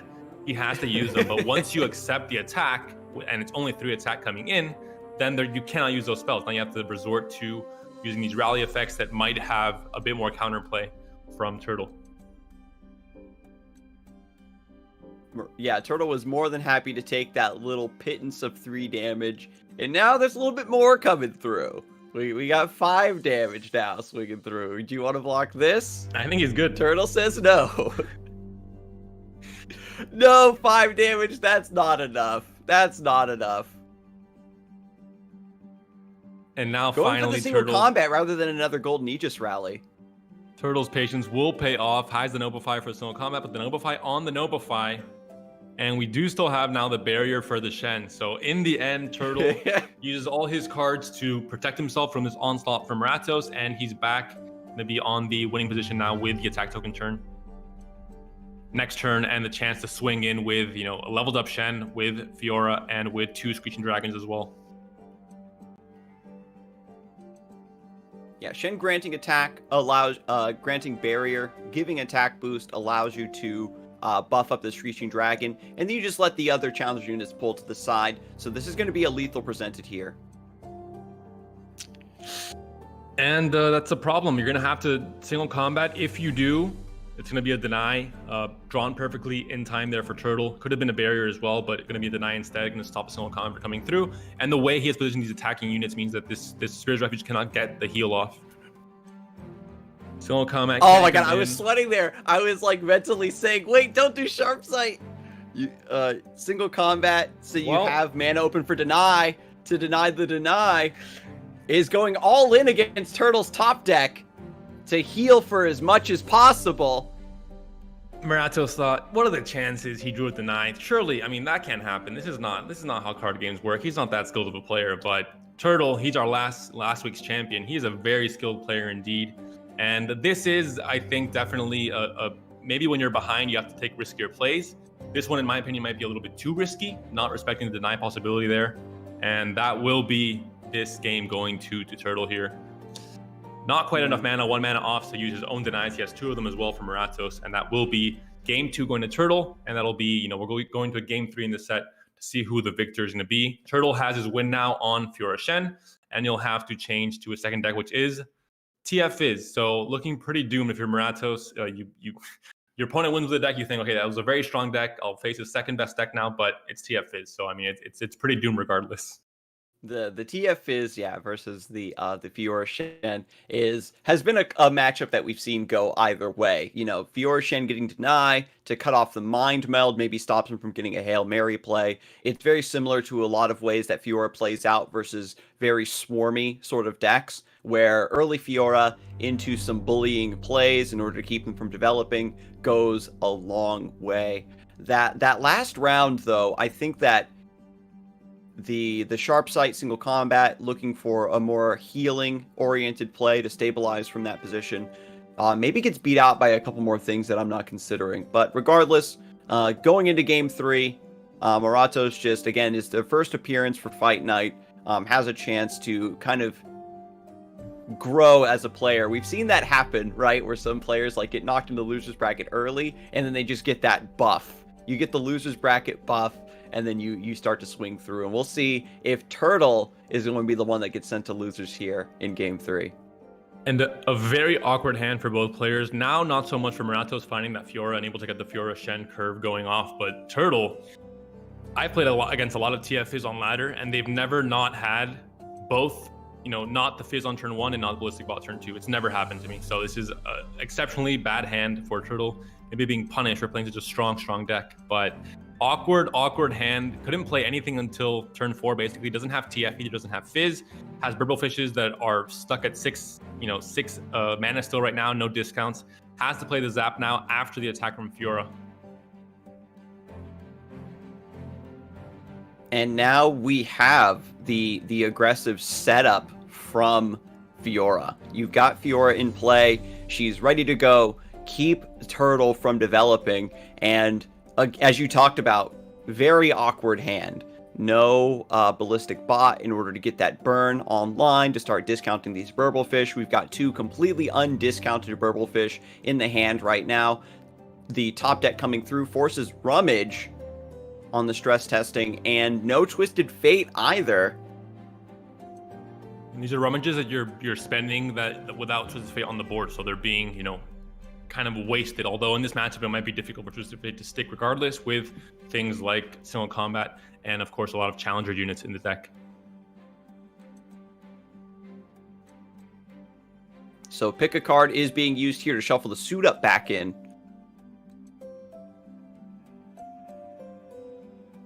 And there's the attempt to kill Fiora. No protection available for Moratos, no sharp sight. Instead, going to have to opt to just get a sacrifice here to Solo Combat onto the Zap, possibly. Could decide to save it. I would maybe...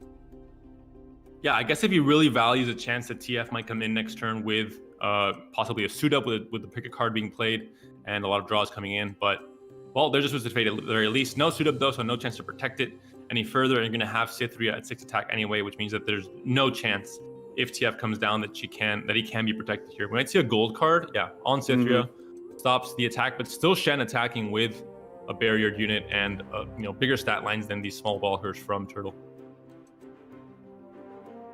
Being very patient with the single combat as well, saying, I'm just going to swing in first, let you commit a little bit more mana, see what you do, see how you block, get the barrier set up, and then you get even more value on top of the single combat.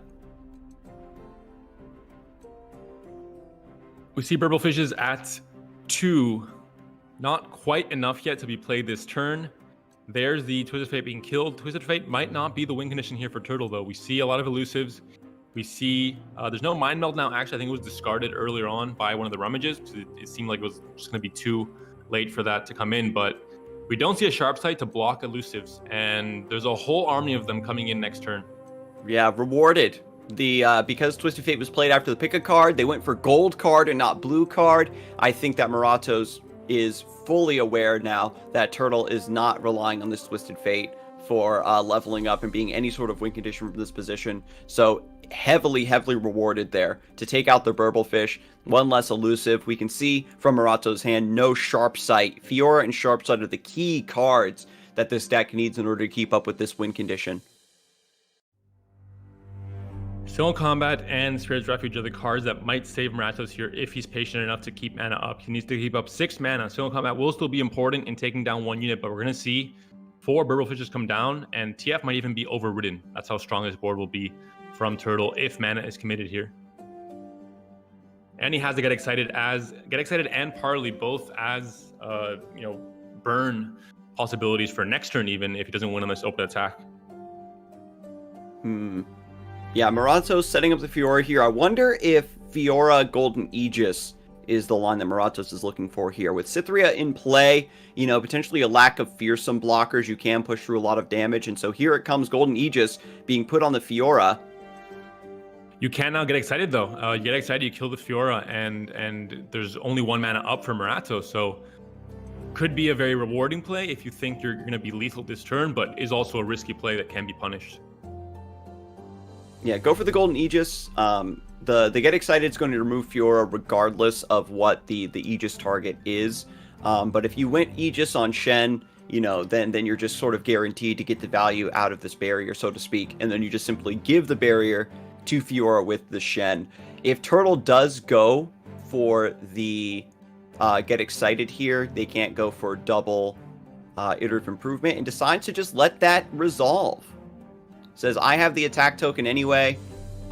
They can only snipe 1 of my units with the Fiora. And after all is said and done, I'm still going to have enough units on board to kill you. And you were looking at maybe overwriting the TF anyway because you had not enough space on the board. So you're happy to maybe sacrifice this TF regardless on this block. Or maybe just block the Cythria here. Take some damage here. Your opponent is at 1 mana. They have no counterplay. They have no chance to do anything at this point. You know, there's no card in this deck that is played for 1 mana, and this gives Turtle free reign to build the board however he wants, to utilize what is considered, you know, a pretty broken combination of cards like Burble Fish and Iterative Improvement, and to flood the board with elusives that cannot be blocked. And that is 12 damage exactly.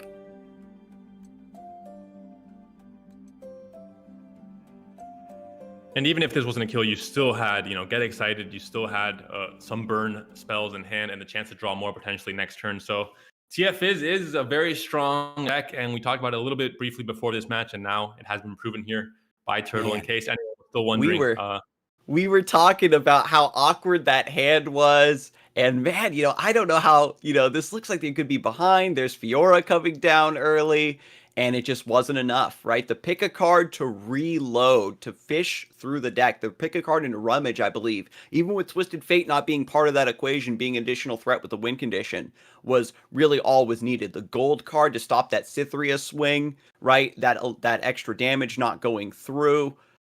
Just it all came together there at the end for Turtle. Yeah, I was going to mention going into turn 4, where he hadn't made any plays on turn 3. He had no Fizz, he had no Ballistic Bot, he had no TF until turn 5 or 6. I was going to say, the hand looks awkward now, but never count out TF Fizz. I should have said it because that exactly proved to be right. TF Fizz, a deck that's able to very quickly, with the card draw it has and the explosive combo in the late game, able to really get into any game and win any game. Something I've mentioned again and again against any matchup that seems unfavored. Against Trundle Liz, against Fiora Shen in some cases, they find a way to win either with Mind Meld without there being a deny, or with just Burblefish Army.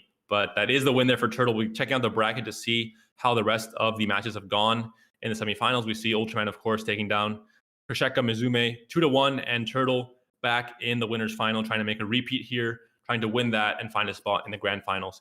In the losers bracket, we see Kitkat and Shihoo still has not been updated. It seems they're maybe both still playing some kind of Targon-based game 1. Possibly that lasts an hour and a half. But Hubi has eliminated Brazit Kata and has advanced and will be playing Moratos in the next stage of the losers bracket. Yeah, so the winners finals looking to be pretty interesting, right? We've got our last week's champion versus Ultraman, who was the champion from the week before that, who was able to kind of squeeze out a win with the timelines OTK. But we will catch up on that match when we get back from this break.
Hello, everyone, and welcome back to Fight Night Legends EU. You're just in time for us to get into the winners' finals between Ultraman and Turtle, who we just saw take a very close set, game 3, versus the previous opponent here.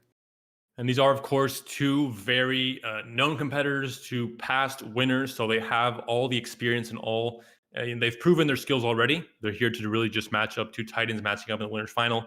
Makes a lot of sense.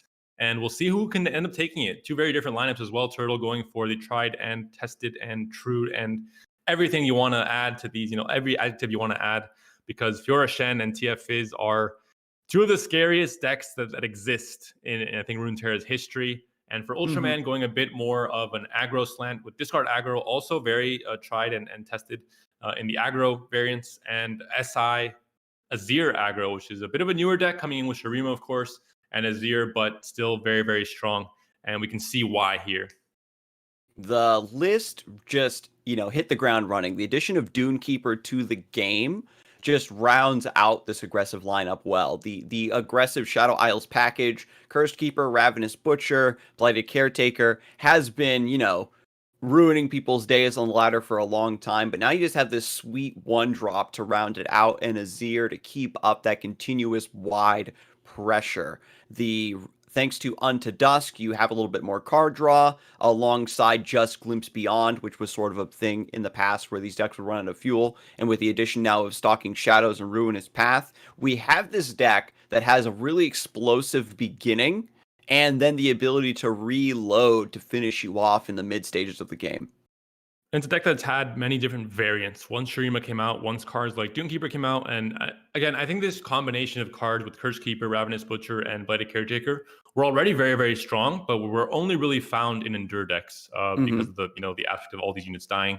But I always thought, I've always rated Blighted Caretaker as one of these stronger cards that had never even been mentioned as a problem or anything that was even looked at for nerfs from the community or the devs even. But this is finally just on my stream where players are able to really, see how broken this combination of cards are, if this package of cards are, if you find them in the right order to start the games off. And we're seeing a lot of players, swinging in for 14 damage or 11 damage on turn 3, which is obviously very scary and almost impossible to deal with for some decks. So we'll see if any of these cards see any changes in the future, but they can be very, very strong. The high roll potential for this deck is off the charts. When even we're talking about aggro, and Dunekeeper's been called the 1-mana decimate of Shurima, and we can see where sometimes your opponent can get out ahead of you a little bit early with fearsome units, maybe has a little bit more burn on their top end, but I like that Ultraman is committing to, again, this aggressive style to kind of shake up the metagame here and see if he can take advantage of perhaps a hole that has formed, a blind spot that has formed amongst these competitive lists that we've been seeing over the course of the last few weeks. And the Prankster, like you mentioned, is also a card that not all lists have. Some lists go more, some lists have Elise, for example, as well. Some lists, we saw all kinds of different variants to start things off after the expansion release. For the first week or so, this exact version is probably the version that's more popular because Swim, streamed with it and got some masters with it. Yeah, and it does seem like a pretty optimized version. But there are different variants if you want to try this deck out with with Elise, without the pranksters, for example. It has many different ways to build it. I think with a few cards being changed. I even saw like Rampaging Bakai and Rune Runner, so a higher top end run in some versions that go a bit later into the game as well. And the flexibility is also fantastic for archetypes like this. And we see that a lot, actually, in aggro, right? Where you can go all in more on burn, more on swarm, a bit more mid-range. And by looking at the way a player builds their aggro decks, you get a lot more insight into what they value in their matchups, what they value in their decks in terms of consistency. And Ultraman, again, loving the burn, also including Mystic Shot in the discard aggro. So we get to see the classic discard aggro versus Fiora Shen. This is going to be the question of Turtle. Is that Spirit's Refuge going to be enough healing? Turtle's variant does have 2 Spirit's Refuge, a bit more of a classic style, but Ultraman's going to hit the ground running here with Legion Saboteur on turn 1, dealing 3 damage. And other than that, maybe not the craziest hand, maybe missing a battle cache, maybe missing a bit more units to go wide, but he does have Draven on turn 3 with the attack token obviously being his next turn, so it's definitely a good start for him. And there's no Fiora for Turtle. Yeah, look at this. You get the Draven, spinning axe, discard vision, fantastic wide swing. The question now becomes, do you want to give them the value trade on the River Shaper? Yes, I don't care if you draw another spell, I'm going to kill you. And actually does. Uses the axe. I was going to say, I was wondering if they were going to use the axe on the River Shaper to make sure it trades, or if they want to push through a little bit more damage.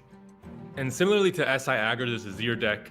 Discard Aggro is another deck that if you find the right hand in certain matchups, your opponent can be at 6 HP on turn 3. And that's just how it goes sometimes, and you can't do anything about it. So another deck that has a high skill cap and has a very different way to end games with Jinx level up, etc. But also has a crazy amount of high roll in the early game where if you find the right combination of cards, like the ones we're seeing here, it can really be quite scary to deal with. This is actually terrifying. The second Flame Chopper is coming through, gonna drag the Shen to the side. Even if you have the Spirit's Refuge, like you need Spirit's Refuge, double single combat.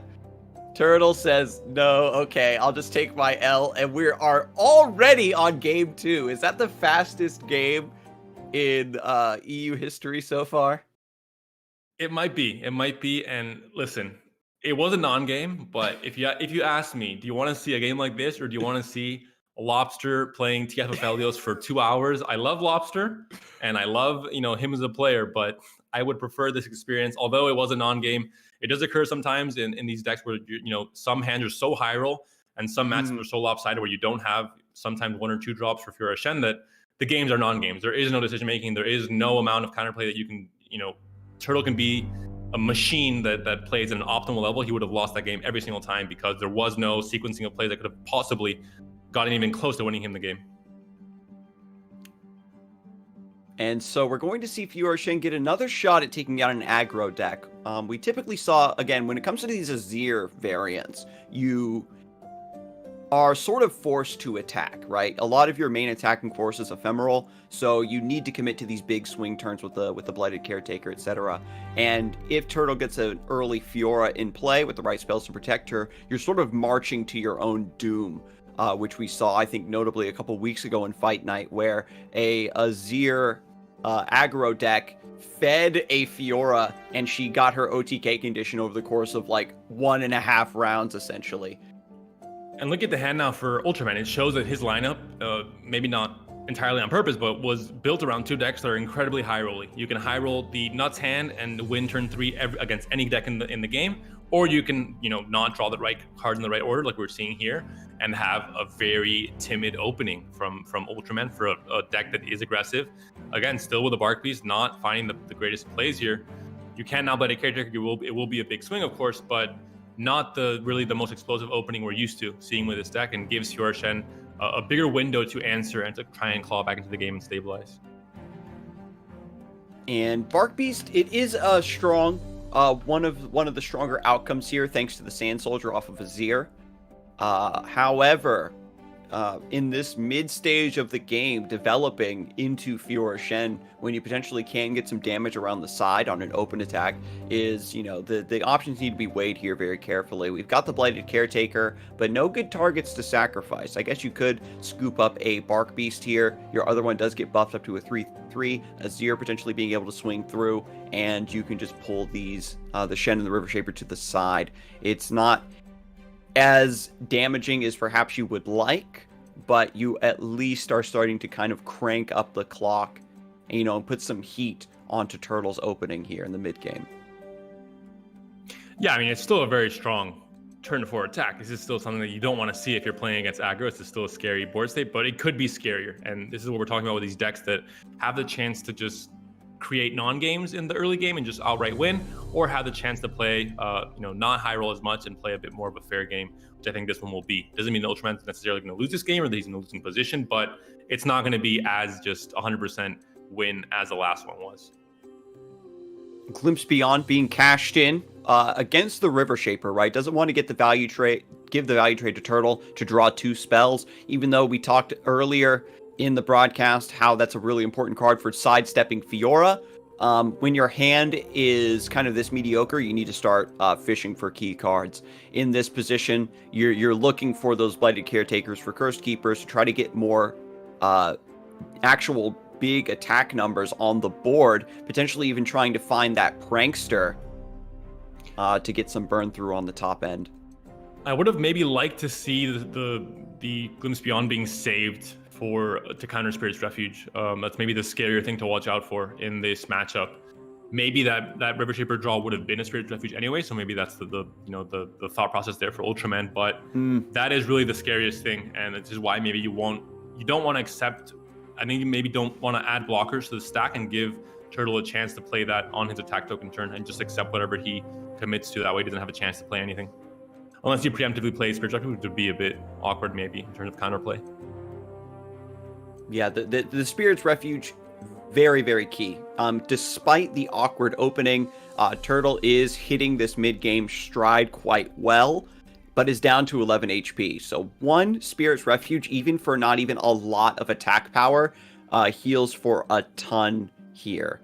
A wide swing from Ultraman opens up this Swiftwing Lancer to heal for 5 and swing things completely back in Turtle's favor. You turn it temporarily into a nice Radiant Guardian. One thing I wanted to point out as well from Ultraman's hand is this Fading Memories. It has a lot of utility to duplicate Doom Beast, get some other stuff, but there are some pretty sweet targets for it in Fiora Shen's deck as well. The recent inclusions again of Swiftwing Lancer to get a little bit more value, and some unit generation to balance out the number of spells you have.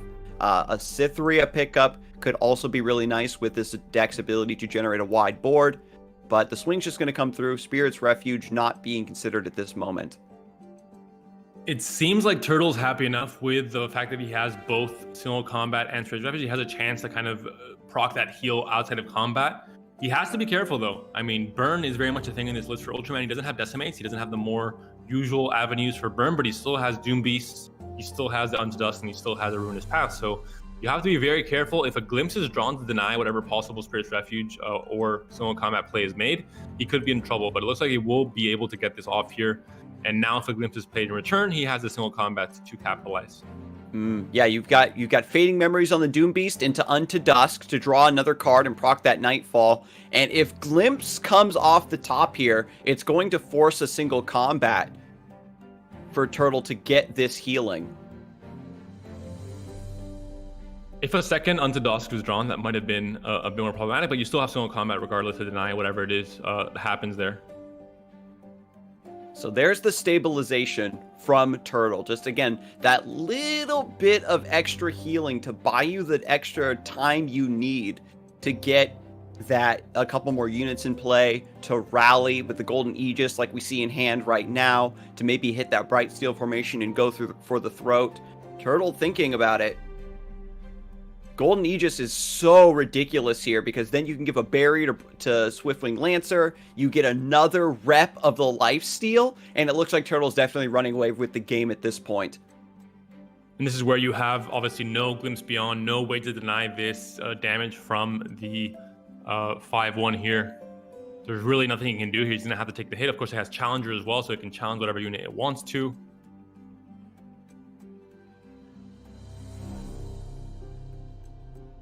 And Swiftwing Lancer, like, just being sort of an extra copy of Screeching Dragon, right? A fantastic target for Shen's barriers to continuously challenge the board. It has 5 base attacks, so it allows you to answer your opponent's Screeching Dragons potentially.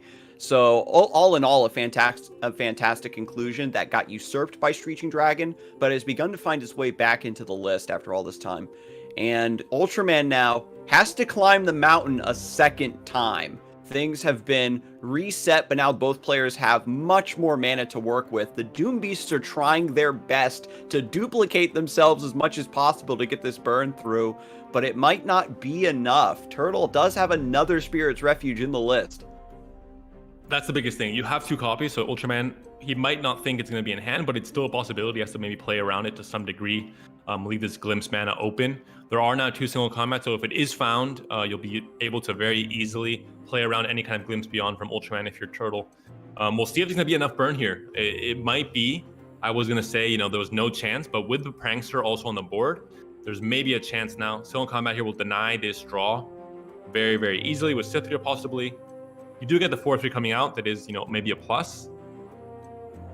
But you deny the draw here, and the hand isn't looking too great for Ultraman here with no actual burn left. Ooh, yeah, that's GG. You needed to get the Escaped Abomination, so you have another blocker against the Cythria's fearsome open attack, and just wiping the board like that, Prankster's not going to be able to block enough damage, and that is going to go through. So Spirit's Refuge, we're seeing how it is the fail-safe, break glass, get lifesteal that Fiora Shen needs in these aggressive matchups, and just very, very close from Turtle there, right? Kind of getting high rolled in the first game with Fiora Shen and then bringing it back in the second. Yeah, and he played to his outs. He denied his opponent his outs with that, double still in combat on Doombeast, which wasn't necessary in that moment. There wasn't anything that was causing him to do that right then, but it denies any kind of Unto Dusk later on, and it overall denies Fading Memories as well. So he knew that the outs at that point were not combat damage, were instead burn, and he denied the Doombeast, which is maybe the target for a lot of that burn possibly. Oh, here it is! The 2 mana attacking on evens double decimate.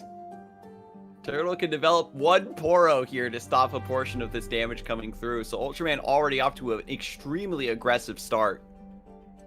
And there is TF Fizz on the defensive, something I don't see very often, but this is one of the decks that does cause this to occur with double Doom Keepers on turn 2. TF, of course, with red card, going to be able to clean up that turn 4 attack as a development from Ultraman. That is definitely going to be a possibility in, not the usual card it's played. It's normally blue card for the card draw, but against aggro, red card in some situations with caretakers, etc., can be very, very strong. And Turtle, it has 2 Twisted Fates in hand. You theoretically could, if you get a pick a card, try to go for the really devastating level up Twisted Fate combo, where you just have a continuous cycle of red cards in order to keep your opponent from aggressing on you further, or you just cash in one of the Twisted Fates early, right? You get the red card, then you trade it away, let it die, so then you just set up another red card. And Turtle here not playing around Caretaker with the Challenger, but he does have, Mystic Shot. He has the chances to kind of deny this. He has to be patient, though. I think he cannot necessarily play until he sees now that Ultraman has gone down under 3 unit mana. Now he's safe to play the card this turn and know that he won't be really in any trouble. Yeah, with the second Twisted Fate, it does become a copy of Pick a Card if you want to cash that in, but we see in the far side of the hand that Pick a Card was also drawn from the blue card.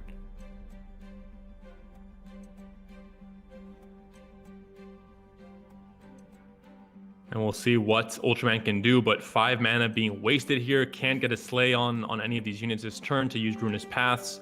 And we talked about it. I talked about it many times already. This deck is a deck that can really high roll and get some crazy boards in the first 3 turns, or it can not find the right combination of cards that really produce that value, and instead have a much more bricked hand like the one we're seeing here. Double Prankster, etc.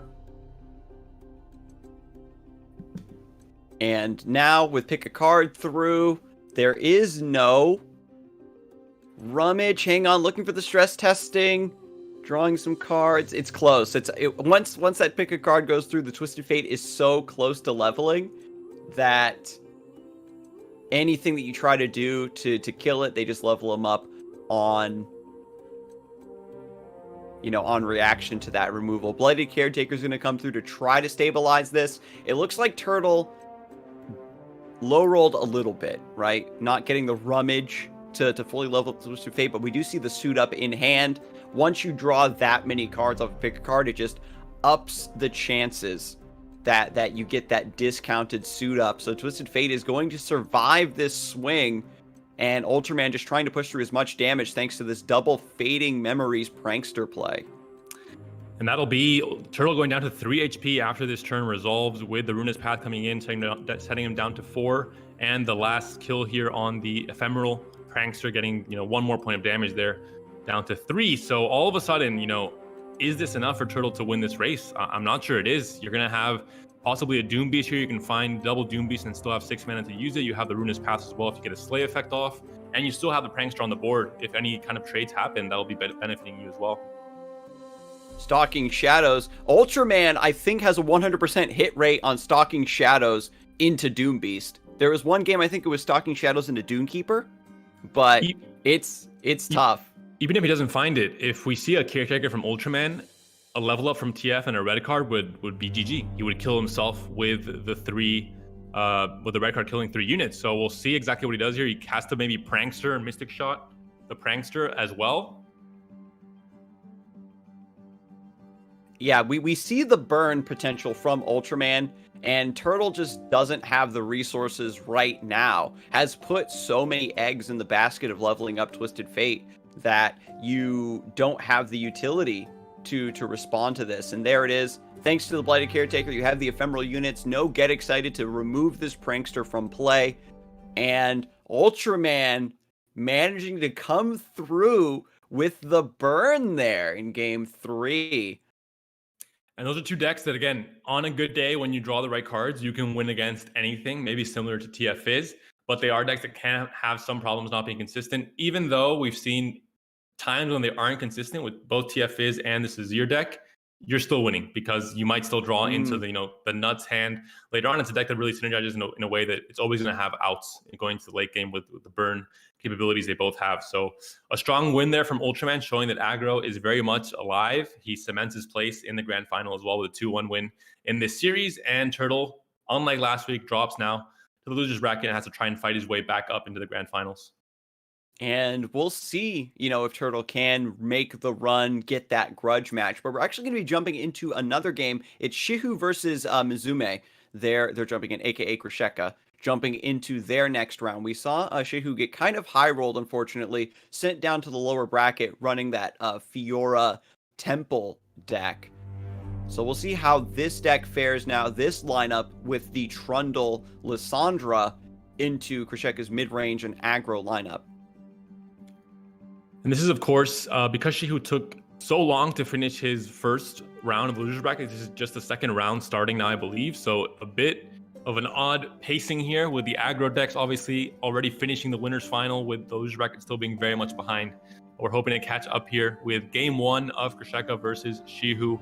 And Krisheka is also playing a very aggressive lineup. So one way or another, I expect this series to go a bit quicker than the last one for Shihoo. You have to have the very well timed. This is a matchup where these aggressive decks have really enjoyed just curving out, beating their opponent's face in, but this is where the other side of piloting the deck well comes from, putting just enough on the board to get your opponent to use these board wipes and resources while also maintaining enough cards to keep up that pressure. Unfortunately, while it may have been a bit easier in the past to kind of sidestep Withering Wail and Avalanche with the addition of Blighted Ravine and Ice Shard, I think that the Shadow Isles Freljord has just hit critical mass here. Yeah, this is very much a non-game. The same way we saw discard aggro completely just destroy Fiora Shen in the winner's final. This is also going to be, I think, a very similar outcome here for Shihoo. I'd be surprised in any other way. I've played a lot of spiders in the past on ladder and collected stats while doing it. And I think over 100 games I played, any version I played against, a Nivea or any kind of Trundle or Shadow Isles Freljord list with Avalanche, it just has 0% win rate. There's no chance to win really again, especially against a skilled player that knows how to time these avalanches and board clears correctly. So game 1 goes to Shihoo. I said at the beginning, one way or another, it's going to be a fast series because of the way these decks match up and how these lineups, very aggro and very control heavy, are going to be resolved one way or another very quickly. And we see it happening here as well in game 1. The Avalanche, and also combined with the healing, right? We've seen these aggro decks, they get board wiped, but sometimes they have enough burn to overcome. But when you got the Kindly Tavern Keeper, the healing from Whale, the slight healing from Blighted Ravine, it's just a lot to take in. So now Krisheka's sticking with the Spider aggro, just going to try to get this win now into the Fiora Aphelios Veiled Temple list. This one we saw relies very heavily on the Fangs. We've got Star Shaping as well, the classic Targon healing setup, but with the additional threat of Fiora to try to further punish these token-based aggressive decks.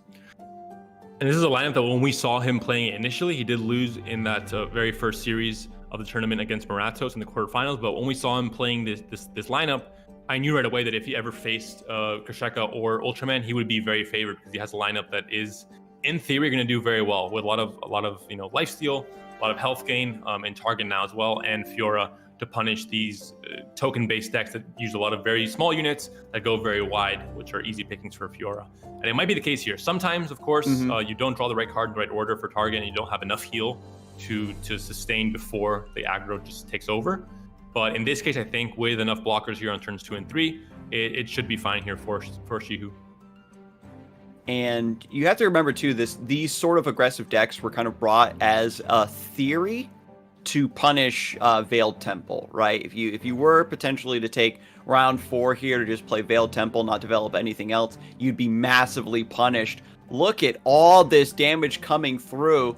Sets Shihoo all the way down to 4 HP. The Fangs has a lot of heavy lifting to do to bring back into this game. There's double Stalking Shadows in hand for Krisheka. 2 shots at getting that double Doom Beast.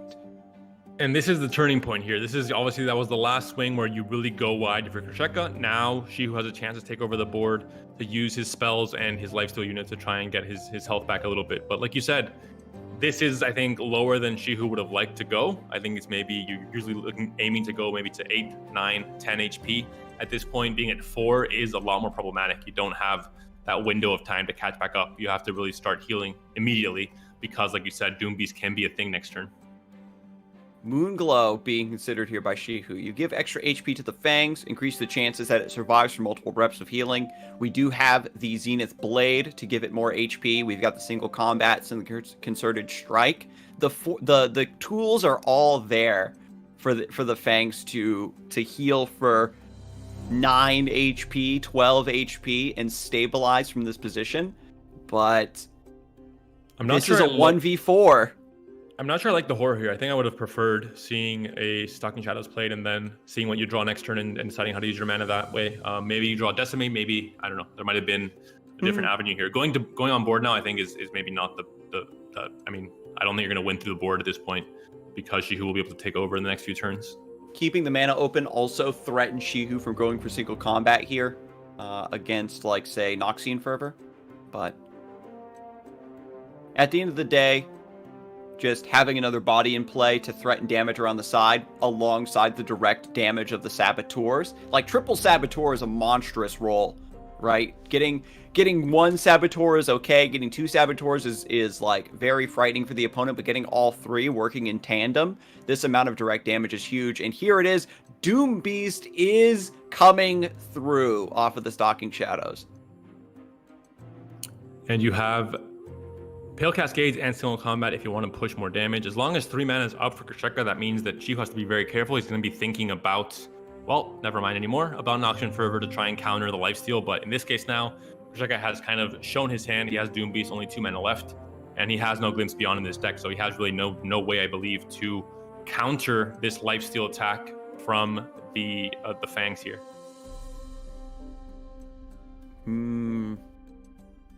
And so Krisheka now just going to let this come through. No need to block. Just try to keep unit advantage. Even through all the healing, I imagine. And this Unspeakable will be punished by Pale Cascade here. You can leave this Serpent alive and trade with this 2-1 with the Saboteur regardless. Yeah, Pale Cascade, keep the Serpent alive. To guarantee that it removes this Legion Saboteur, removes 1 damage. Maybe considering double Pale Cascade? You just need to be able to keep mana for single combat next round into, to counter a Decimate or Noxian Fervor or something of that nature. And there's the second Fangs has been found in hand there for Shihoo. So again, we talked about there being a stabilizing point once you're at 4 HP, and then suddenly things turn in your favor. There are, of course, some interactions like Noxian Fervor that can go over this lifesteal and put you in trouble, but with single combat in hand to back up and to counter those plays from Shihoo, I think you're going to be fairly safe here.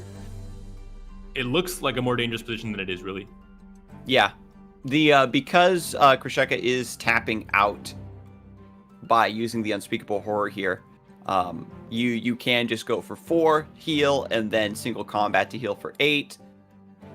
And even if Krisheka top decks some really nasty heals later in the game, or in the next couple rounds rather, you're just going to heal so much from here.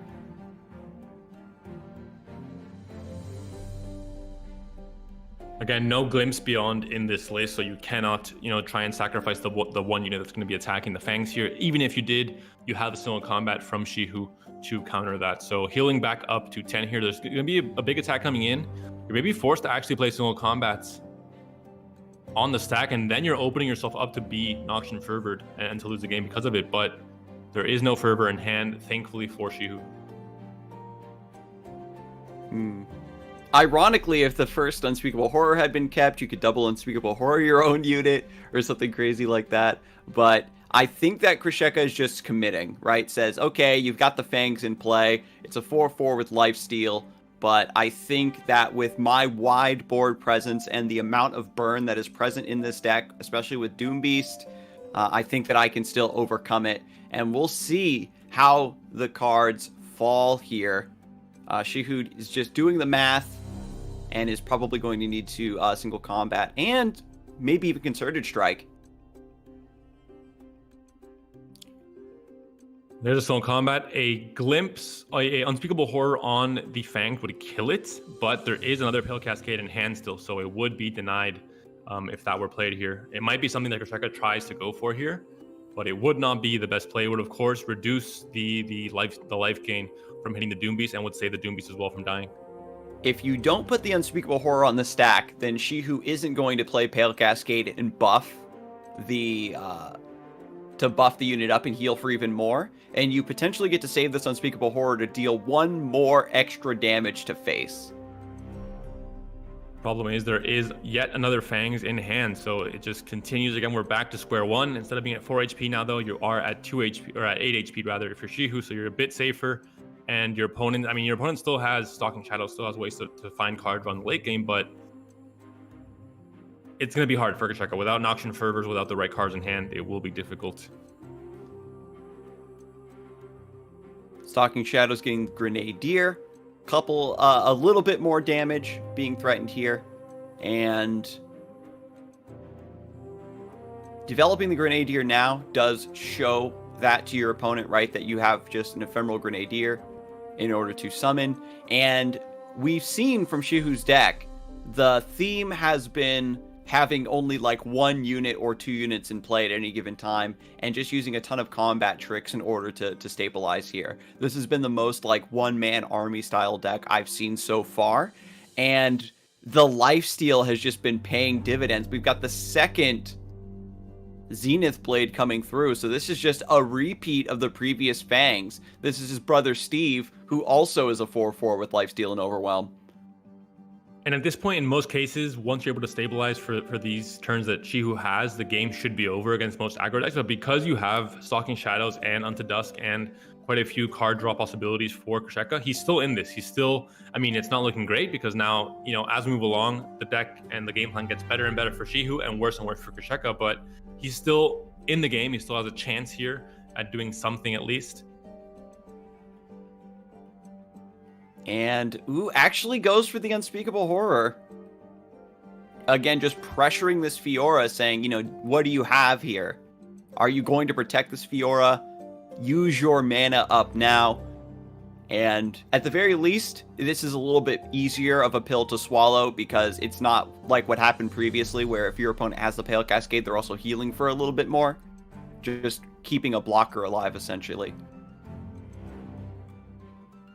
We have now 3 blockers for Shihoo. The biggest thing is that he has Concerted Strike to play around Noxian Fervor if it is found, because anytime it's put on the stack, you have to play it proactively if you're Krisheka to try and get value because you're in a worse position. Then you have Concerted Strike to punish that and really seal the deal here for Shihoo. If he didn't have any kind of outside of combat strike effect, you might be in trouble because you could play around the lifesteal on the Fangs with the Noxian Fervor. But in this case, I think the game should be in the bag for Krisheka, or for Shihoo rather.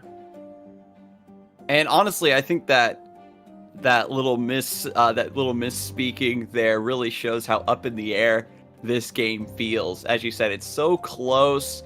Krisheka is just barely climbing the mountain here. And after overcoming that really devastating amount of lifesteal, and we are seeing now the concerted strike in hand, it's going to be a third attempt to potentially burn out here. And we see, ironically, right, if the first Unspeakable Horror had been sent onto the Nexus, potentially you get to threaten lethal a little bit harder with this Unto Dusk, and the wide swing's just going to try to come through here. And this will be a scary moment for Shihoo because he has to commit this Concerted Strike first, and there is mana for Noxian Fervor, but it's not in hand, so he will have a huge moment of relief after this, but he's the one that has to take the risk here and play first and play proactively, which can be, of course, answered by Krisheka and can just win the game. But in this case, there is no Noxian Fervor in hand, no chance to draw with Unto Dusk because you wouldn't have mana at that point, and should be able to take over this game now after this big swing. And as we see, the dedication of the blockers here means that the Fangs will survive. We could see an Unto Dusk from Krisheka, and then we have Concerted Strike with the knowledge that there is no answer. Yeah, Unto Dusk. Doombeast is one of the best Nightfall targets for it in the deck. Gets the second Unto Dusk, but it's not going to be enough.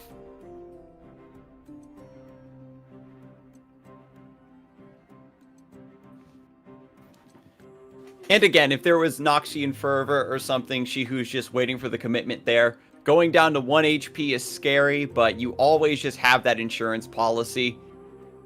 And looks like just going to go for it now.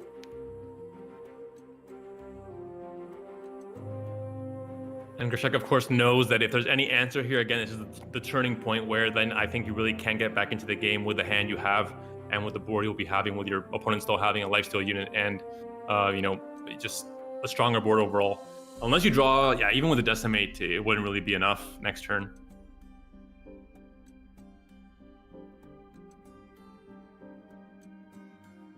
There's a heal, and you're at a much safer 5 HP. So Shihoo, again, every single time is an attack, he fluctuates from 5 to 10 HP, but he's still in this. He's still very much at a somewhat healthy level still, and we'll see now without any strike effects in hand here for Shihoo if there will be a chance here. Unto Dusk is just going to be a draw card, and you don't find a Decimate there, so that could have done it.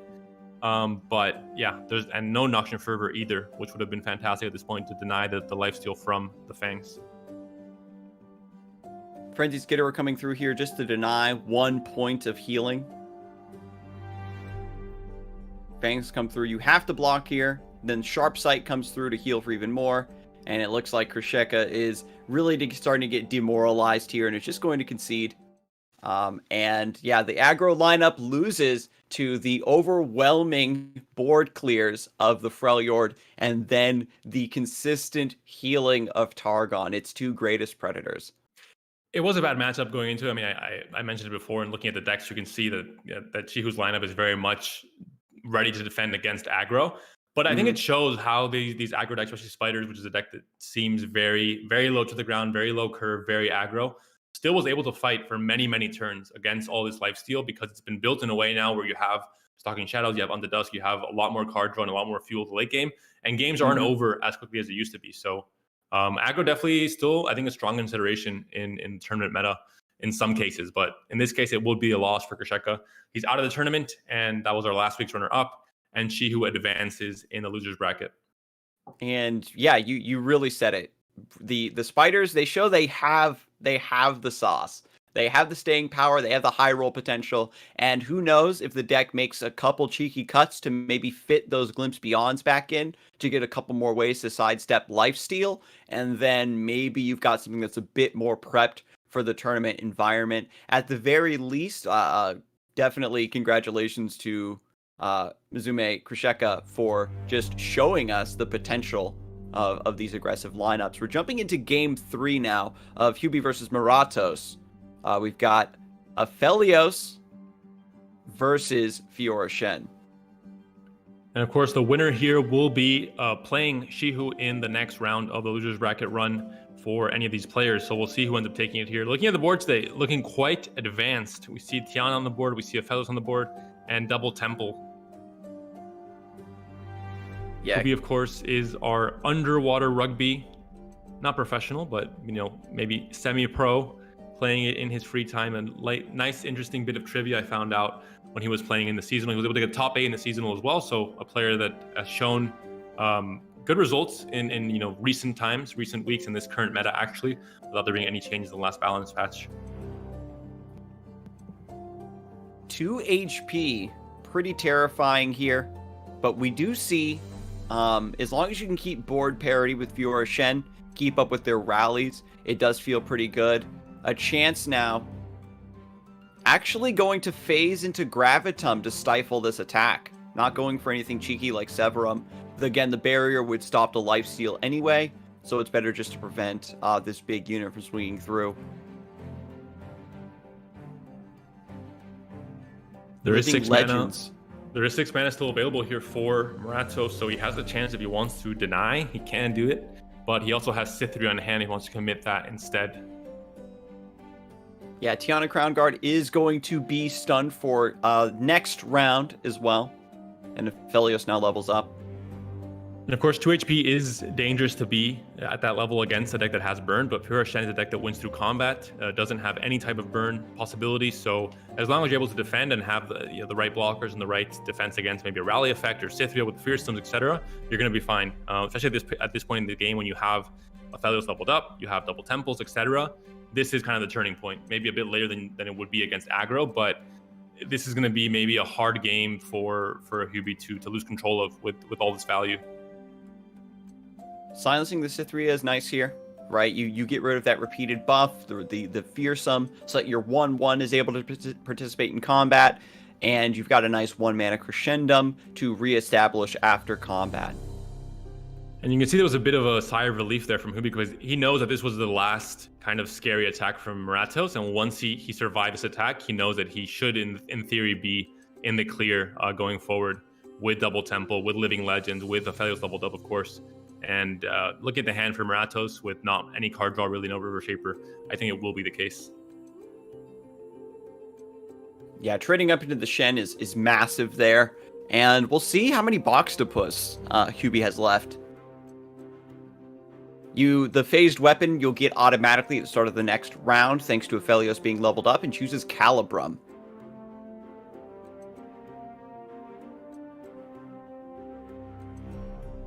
The Zap, of course, is great because you have a lot of mana to work with these temples, but you maybe don't have always enough card draw. In this case, both Living Legends and Zap are going to be used for some amount of card advantage here as well.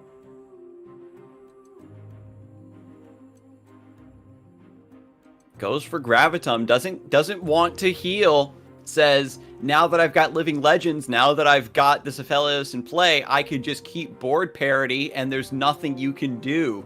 Even if I'm at 2 HP, right? And Moratos has the deny. We saw the Concerted Strike also in hand. There's another Shen. There is still a little bit Concerted of Strike fight left. Is a huge top deck here. It is one of the cards that when you have a very late game board with Fiora Shen, you're going to have very high attack units. It gets very scary. The Sunblast Vigor there, not quite enough to save this Aphelios. Still a little bit too much attack coming in from both Sithria at 6 and Tiana at 8. So Aphelios going down, and Aphelios was one of the value-generating units here for Hubie in terms of card advantage. He has mana with Temples, of course, but he needs card advantage here. And Living Legends will do it for this turn, but will it be enough for the next few turns? He has to find the right units here to have blockers next turn. Ooh, a lot of spells being offered on this Living Legends. Typically, you see some bigger units, but there is the Messenger, there is the Traveler, so there is still a lot of value generation still being included here. You could go for Double Warrior. If you want the cards out of your own deck, Messenger, Traveler maybe is a little bit better here. Serpent's fantastic. Just get another blocker in play for 0 mana on top of everything else. I think the Charger might be better for the Fearsome blockers. Although Sithria has been, of course, silenced, maybe that might be a problem. You have to think about what outs your opponent might have and what problems you might have going into the next attack token turn. Because once you get over that hump, I think again it should be very much in your favor with Double Temple and with the right card draw from Zap as well.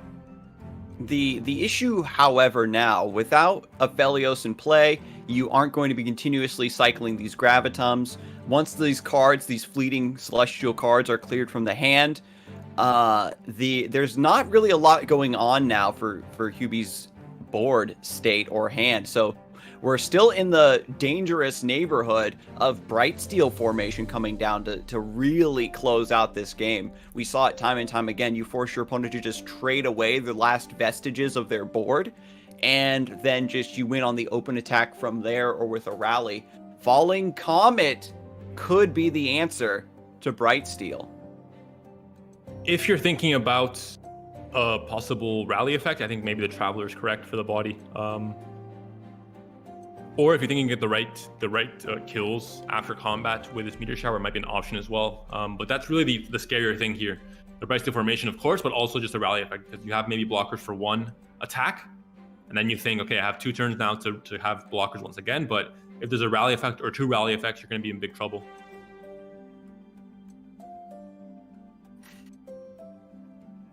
And so here's the blocks. Meteor Shower, potentially taking out the Cytherea, taking out the Fiora. You could try to trade up into Shen here if you think that Meteor Shower wiping Shen is the correct call.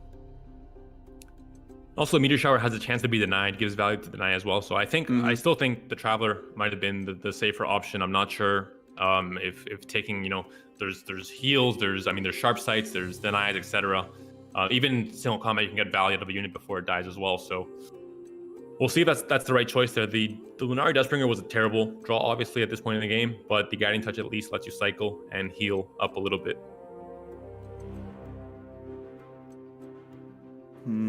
Yeah, this is pretty interesting. Once you get to this stage of the game, you're really low on resources. Your plays matter so much more. You have to try to get maximum value out of every card. And Meteor Shower being presented now, just saying, do you have deny?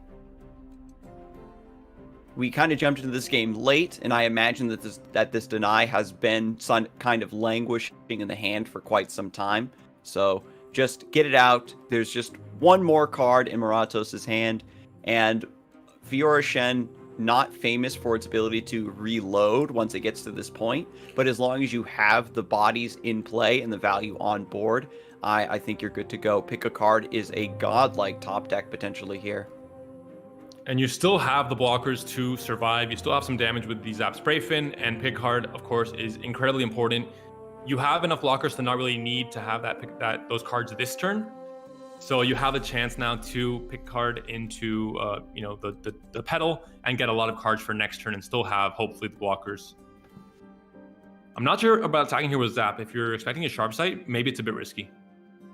Yeah, Sharp Sight would just rob you of having another blocker next round. But with the value trade now coming through on the single combat, Moratos now has the unit advantage. And that might be it. I mean, with this disparity now in units, it's going to be a problem for sure. 5 units coming in, you're at 2 HP now. Your top decks might be a Star Shaping and a few other cards, but, well, I still think it might not be enough. Yeah, but with the Stand United in Moratos' hand, you're able to swap Tiana Crown Guard into the unblocked position to guarantee maximum damage, along with Shen's buff from the barriers. This Greenglade Caretaker is absolutely enormous. And all these units are already, at 6 to 8 HP, so this 7 HP is looking quite grim here. That's going to be a GG from Hubie, and that's going to be game 3 in the final game of the series going to Moratos. So he was able to survive at 2 HP for a very long time, but in the end, Fiora Shen still, with the board it had initially, able to claw back in and close the game out there for Moratos. So he's able to win, and now we'll face Shihoo in the next round of the losers bracket, and Hubie will be out of the tournament. Although it was a good showing from him, he did drop down to the losers bracket early, but still it was, a tough game 3 there, it looked like, for both players. A lot of decisions need to be made leading up to that point. Aphelios got absolutely huge, and having Tiana Crown Guard in play like that is one of the only ways to have enough attack power to concerted strike a unit that large. Yeah, the concerted strike killing Aphelios was the game-defining moment for the Fiora Shen player, because Aphelios was everything at that point. He was the biggest unit. He could really dissuade a big attack from the Fiora Shen player. He could get a good block off, and he could get all the moon weapons. He was leveled up, so it was just all the time, just constantly for very low mana. Some great effects like Graviton that can just stun a unit indefinitely. So a big loss there for Hubie, and ended up being the game loss for him as well.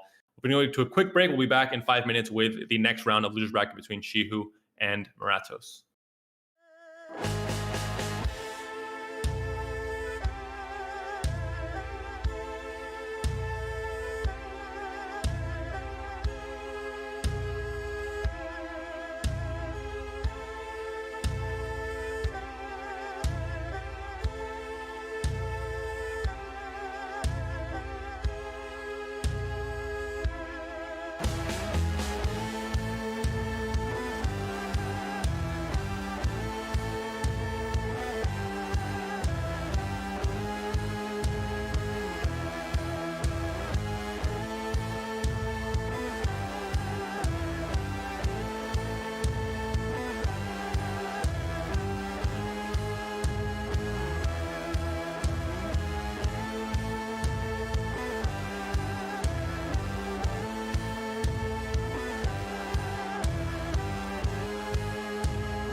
Hello, everyone, and welcome back to Fight Night Legends EU. We're trucking right along, working our way through the bracket, and we are getting into the losers semis versus, oh my goodness, I just blanked. Shihoo and Moratos, we just saw.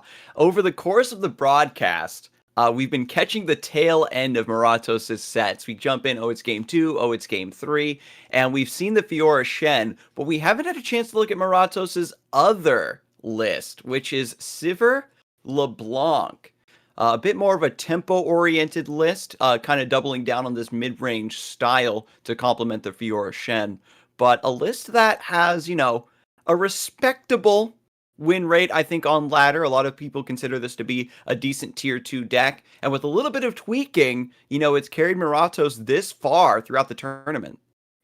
It's a deck that I think very early on LeBlanc was written off as a bad champion, or just maybe was a flavor thing, but overall people weren't very happy with LeBlanc in general. The first few days, I think it was a surprise that LeBlanc was maybe one of the champions with a higher win rate out of all the new Shurima champions, with a deck maybe similar to this one, with the whole reputation mechanic, which does seem a bit one-dimensional possibly, but possibly with this build, it has changed and it has a bit more interaction with right negation. We see that with a quicksand as well. So this might be a more refined version that could actually find some tournament success. And Moratos is, he's not in the winners or in the grand final, but he is, in the pretty much top 4 of this tournament, which means he's doing something right with this lineup. And when it comes to this list, right, we saw last week the Garen Sivir mid-range, where you have these kind of stocky units with spell shield able to withstand a lot of your opponent's attempts to wipe your board or to answer your board with their combat tricks, and you just swing through. So we do have a little bit of that carried over thanks to Sivir and Ruin Runner. If you can get something large set up in play, like a LeBlanc, you can even just keep your opponent behind by just using Whirling Death and Bloody Business, right? You're just answering their board, value trading them to death, and just punching through to set up Whispered Words to reload. This variant of the deck does look pretty clean. Triple Black Rose Spy can be a little bit of a brick early. You lose out on that really powerful effect of it being able to transform into another target after it's struck. But I think that at the end of the day, you can't be afraid to just play a 2-mana 3/2 and just let the late game copies you draw basically scale up, so to speak. There's a lot of value trading built into this deck, right? We've got the Rock Hoppers, Roiling Sands giving enemy vulnerables. We've got Triple Quicksand in this variant, which I have not yet seen. But this card, for those unfamiliar, gives -4 attack to the target and removes its keywords. So a lot of value trades and a lot of tempo coming through out of this list, and double right of negation just to make absolutely sure no Freljord shenanigans are going to happen. Yeah, the more I look at the deck, the more I like it. I think, the version I played initially of LeBlanc Sivir was completely bare. I think it was a Noxus Allegiance deck, even with just all the 5 attack units in the game and just, go face, and that was it. So the game plan was obviously fell very flat in some matchups and felt like you didn't have much agency. But this version looks like it is. It looks like, these decks, after a week or 2 weeks, once an expansion is out, they're able to be refined and optimized by players that really take to this archetype or this play style and able to refine them to a level that they can actually be quite competitive. And this deck looks to have a really good, just a lot of interaction as well, and a pretty tricky game plan to take control of if you're facing this matchup with Quicksand, with Shapestone for reputation procs as well, with Whispered Words, one of the stronger cards, I think, maybe underrated cards added in the last expansion, as well as Bloody Business. Looks to be pretty strong. We'll see how it faces out against Shihoo's decks, but it's won a lot till now, considering that we've seen mostly Fiora Shen as a second deck in a game 2 or game 3 with Moratos when we were able to spectate his games. That means that those game 1, those round 1 wins were always with this LeBlanc Sivir. So it seems to be a deck that's been performing for Moratos. I've been having a lot of success with it on ladder. My variant runs Xenotype Researchers with a bit more predict to get those big stats. But we've got the Quicksand here, which is great for sidestepping your opponent's lifesteal or barrier as well. Removing keywords, really important in the current meta state, and Shihoo kind of maybe not liking his chances in this first game, playing the Fiora deck, and no units in the opening hand here versus Moratos, who is attacking on odd turns, which is really, really in LeBlanc's favor. I think that's definitely what Shihoo is reacting aggressively to, the fact that he has absolutely no units in the deck. It does happen when you're playing a kind of a maybe 1 or 2 unit focused deck like this one is, with Fiora, with the Fangs, for example. And this is how it goes sometimes. If you're not playing, you're not following the usual deck building rules, you sometimes get punished for having a deck that focuses too much on a few key units. This is a lot of Damahe being threatened here. You'll be able to offset a little bit of this with Star Shaping, hopefully invoke something that you can play in the next couple rounds. But if you're just healing and not answering your opponent's board, then they're going to just outscale your Star Shaping immediately. This is not just, it's not just Fiora in the deck, so there is, I'm not going to, punish him too much because this isn't just a single, just Fiora, Freljord with 3 Fioras and nothing else in the deck and spells. There are, Mountain Goats and Fangs and Screeching Dragons and Aphelios, of course, but this does sometimes happen when you have less units than you maybe should in a deck. It happens where you have these inconsistent draws and you find too much protection but not enough units. And we've got Aphelios now. The Whirling Death isn't as good in this position. Aphelios likes to be on the back line and doesn't normally attack, especially with like Crescendum. The Whirling Death potentially can save LeBlanc from Boxtopus. I mean, oh my goodness, not this deck, not in this deck. But, just generally speaking, you want bloody business to answer your opponent's backline threats, is what I mean to say. There's the attack coming in from Moratos with the vulnerable on the Aphelios from the Rockhoppers.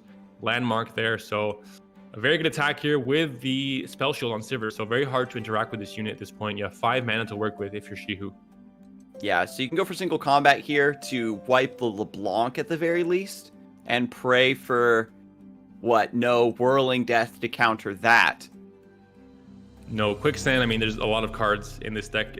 This is the problem where usually against this deck, when I faced it initially in the start of the expansion, I thought, they have no counterplay. They just have big units and that's it. But this deck that Moratos has built has a lot of interactive, counterplay and spells that he can play on the stack here to get a lot of reward from it. We'll see if he has any of these in hand right now. And LeBlanc's 5 attack is so huge. It makes her a lot safer than you would think. She originally was evaluated as being pretty weak because, 2 HP dies to Mystic Shot, but 5 attack means that you can attack through and you don't fear as many combat tricks as maybe even a Draven or something would. Your opponent has to put a lot of resources in order to actually get her off of the board. And here she is leveling up, so that's going to be another big bonk coming through. Moratos solidifying this mid-game advantage, and Shihoo is just getting forever punished, not being able to develop units into this board.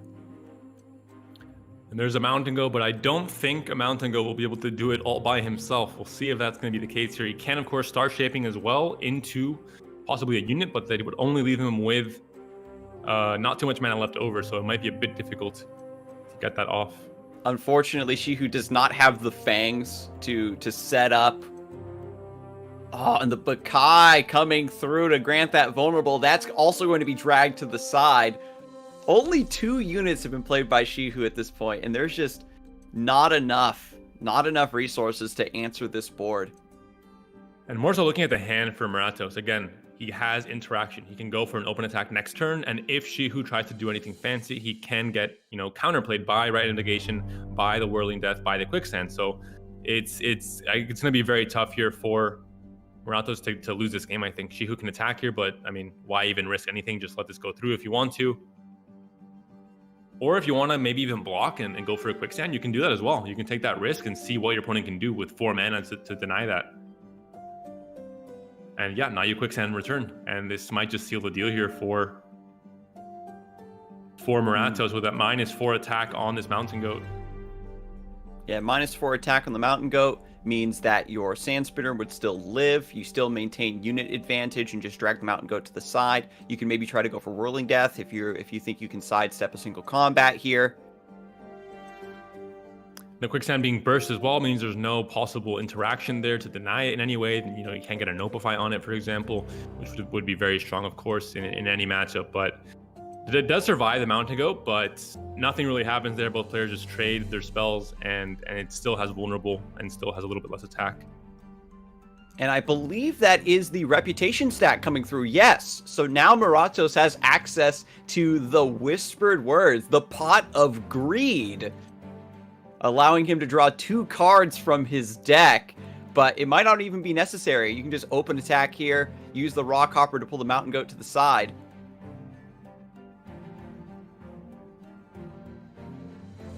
And this is where Rite of Negation can come in and do its thing, giving Shurima access to the capability of denying spells is huge. But in the end, I think Shihoo understands that this game is lost.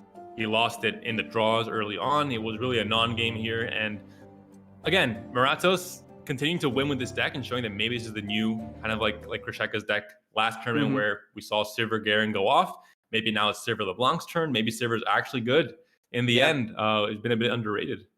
I think too, what happens is like back during like old like Karma Ezreal, right? We saw scouts show up and like Tempo, Sejuani, Gangplank show up to like really just punch through like these aggressive mid-range style decks. And we're seeing now that way the meta of the competitive scene tends to shift is finally happening with these new Shurima tools. Now that we've got a little bit more time to experiment with these decks and refine them a little bit, as you mentioned, we're seeing that extremely combat interaction focused LeBlanc Sivir is just a bully deck. And now we're going to see the Fiora Shen try to get Moratos' second win against Fiora Aphelios. And this, in theory, should be, I think, a better matchup here for Moratos with a more classic Fiora Shen that has a more classic approach for just combat tricks and keeping Fiora alive. Whereas Shihoo's version is much better versus Aggro, possibly, but maybe in the mirror is going to have the right tools in the mid game to keep on par with his opponent. The staying power is there. The late game win conditions are there thanks to star shaping. I'm simply worried about the mid game potential of this deck. Aphelios is the package of Aphelios plus Temple plus Boxtopus has been so strong in just carrying this champion and just all of his archetypes. But when you mess with that formula and you're running Mountain Goats instead of Boxtopus, you lose out on that ability to react to your opponent's board and also stifle their development on top. We could have seen a trade there with the Fiora into the Mountain Goat, but 2 mana available for both players would have been a trade of Sharp Sights as well. Moratos instead opts to keep his units alive, take the 6 damage there, get the buff, the barrier now on Fiora from the Bright Steel Protector, and the buff on the Caretaker as well, and maybe go for a swing now with 4 mana available, the chance maybe to Aegis to rally as well this turn if he needs to, but I think it's maybe not the right time to do it just yet. This is actually really terrifying. You can't develop right now, right? Fiora with the barrier, the Aphelios, you have to do so much work to clear a path for the Aphelios to be safe. If you don't have like the Dustbringer to get Aphelios in play a little bit early, it does make him a little bit unsafe to develop into a lot of boards like this. So Fiora is going to start working on that win condition. There aren't a lot of units in this deck, but anything that's not a Celestial or a Champion is pretty easy pickings for her right now. Double Screeching Dragon waiting in the wings for Moratos to also shore up this mid game. Now we'll see if Sharpsight is played in return for Moratos. That means that Hush can be played on Fiora to deny the quite a bit of combat interaction there. And we'll see if maybe Shihoo commits this Aphelios after the fact. Now Moratos maybe thinking like, pretending he doesn't have anything at all, and now Aphelios is played, and now you can play the Aegis and kill Aphelios off with Fiora. So Shihoo thinks he's safe after the attackers come in, but there's still 4 mana up, and it can be punished here without any mana to protect. Only 1 mana up now for Shihoo. And that is going to be the line. Golden Aegis, Barrier, plus Rally, swing in with the Fiora. And the other question to ask is, do you threaten with this Green Glade Caretaker to force the Goat to trade away as well? Your opponent's running Demacia, maybe wants to go for single combat or something next round. Yeah, I think it would be safe to go for the trade here. Obviously, the Caretaker is valuable in the sense that she might still get more and more attack buffs, especially if Shen is found and you get the barrier on the board. But you do give your opponent a bit more counterplay. Maybe he has no units. If he would have killed the Mountain Goat, forced a trade, he has no units now. So Shihoo is hovering a surrender there. Not going to happen just yet, but still is possibly a problem. I think damaging your own unit with Calibrum probably not also the play, but being shafted by not finding units in his deck is something that I think he knew could happen.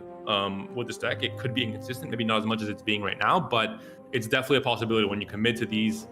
Yeah, not the usual decks that are built in the way most decks are, with a clear separation between units and spells. In this case, going all in on some units and a lot of spells to protect can sometimes give you hands like these.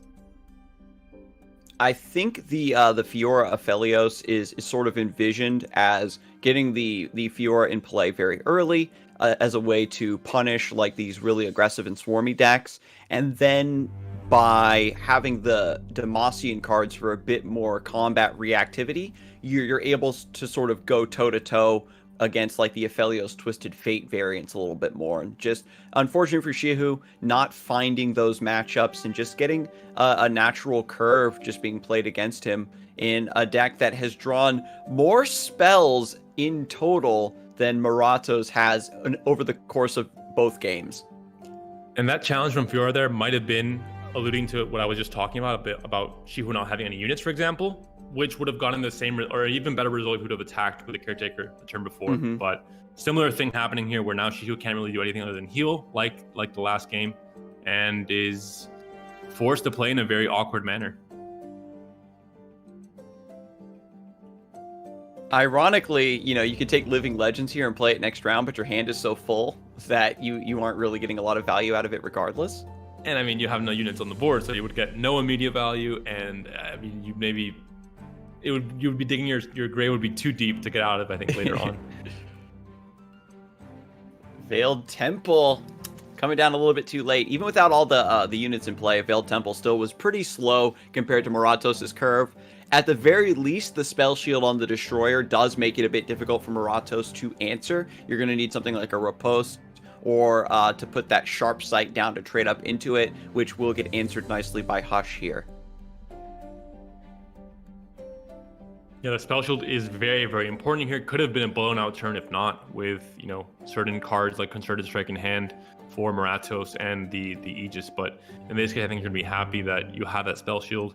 You're able to have one instance of playing around some of these spells from Moratos. And Moratos probably just thinking right now, do I just want to trade in this River Shaper? I still take 5 damage, but I draw another spell. Decides to ignore it, probably thinking I'll just pull it. I'll pull the Destroyer to the side, get some damage through, rally thanks to the Golden Aegis, get a bunch of damage through that way. So he's going to rally this turn. This leaves him open to single combat, and there's not really anything he can do to stop this. So you would still be, your Destroyer would still be dying to the second Screeching Dragon. So, and you're still getting a hit in with the River Shaper and the Caretaker, but not, I think, the ideal outcome. Of course, you want to get that barrier, you want to get that you would get the buff as well on the Caretaker with a barrier. So, yeah, overall, the Destroyer did enough. Definitely did enough here. You're taking out 2 of your opponent's biggest threats by denying the barrier. The Greenglade Caretaker doesn't get buffed, and so Moratos now, after having, control of the board for quite some time, is running a little thin on threats to close out against Shihoo here. And there's the Fiora drawn from Shihoo. The Riposte can come in here proactively. That would mean a Hush would really punish anything happening here. But it is maybe the play to make. I mean, it's +3 on the Riposted unit plus the buffs on Caretaker. You obviously use the Riposte maybe on the River Shaper instead, but it looks like it's not gonna happen here. Moratos thinks he can maybe play a patient game, but I'm not sure if that's true. With his current hand and the way that this Targon's deck's going to take over with Temple and with Fiora, he might not have the time to really play it this slow. And this would be the second time we've seen it on the broadcast that Shihoo seems to come back from a really bad situation using this Fiora Aphelios. Just the ability to stabilize just a little bit with Star Shaping, some key blocks here and there to hold back a lot of the major threats from Moratos seems to be allowing Shihoo to coast into this later stage of the game. You have to remember that the Fangs is still in the deck, so with a little bit more lifesteal, things really pop off. And once again, committing risky and aggressive plays, committing all your mana into, when there's still mana up for Shihoo, he has counterplay available with Sharp Sight. Seems similar to last turn where you had the single combat on the Aegis turn, for example. You can use a Sharp Sight here, of course, but it's still not enough attack to kill a Fiora. Yeah, you're basically just cycling the Concerted Strike to draw another spell here. And Moratos is getting a little bit of taste of what Shihoo was going through. All spells in hand, but these units are just too small now to deal with this Fiora, who is now going to get stacked up and healed by the gems. I think the Aegis, that last turn with no mana to back up the play was a bit too risky. I think that was kind of the moment where Shihoo really was able to get back into the game. Once he was able to kill off both Screeching Dragons with just a Destroyer and trade, a 2-mana spell for a 4-mana spell with very little mana. I mean, the damage coming in after from River Shaper and Caretaker without any kind of buffs was just so low that there's no pressure being added to compensate for that loss of tempo. Yeah, Destroyer killed both of Moratos' biggest threat, and then it was 4 mana, deal 3 damage, draw a card. Just a loss of value in every single trade that happened since then for Moratos against Shihoo. Shihoo able to capitalize on these riskier plays that Moratos is trying to offer. And now with just this Fiora, this deck is built around protecting the Fiora. We'll see if he has enough tools to do so. Double gem here, boost the attack, gets boosted +1/+1 thanks to Veiled Temple.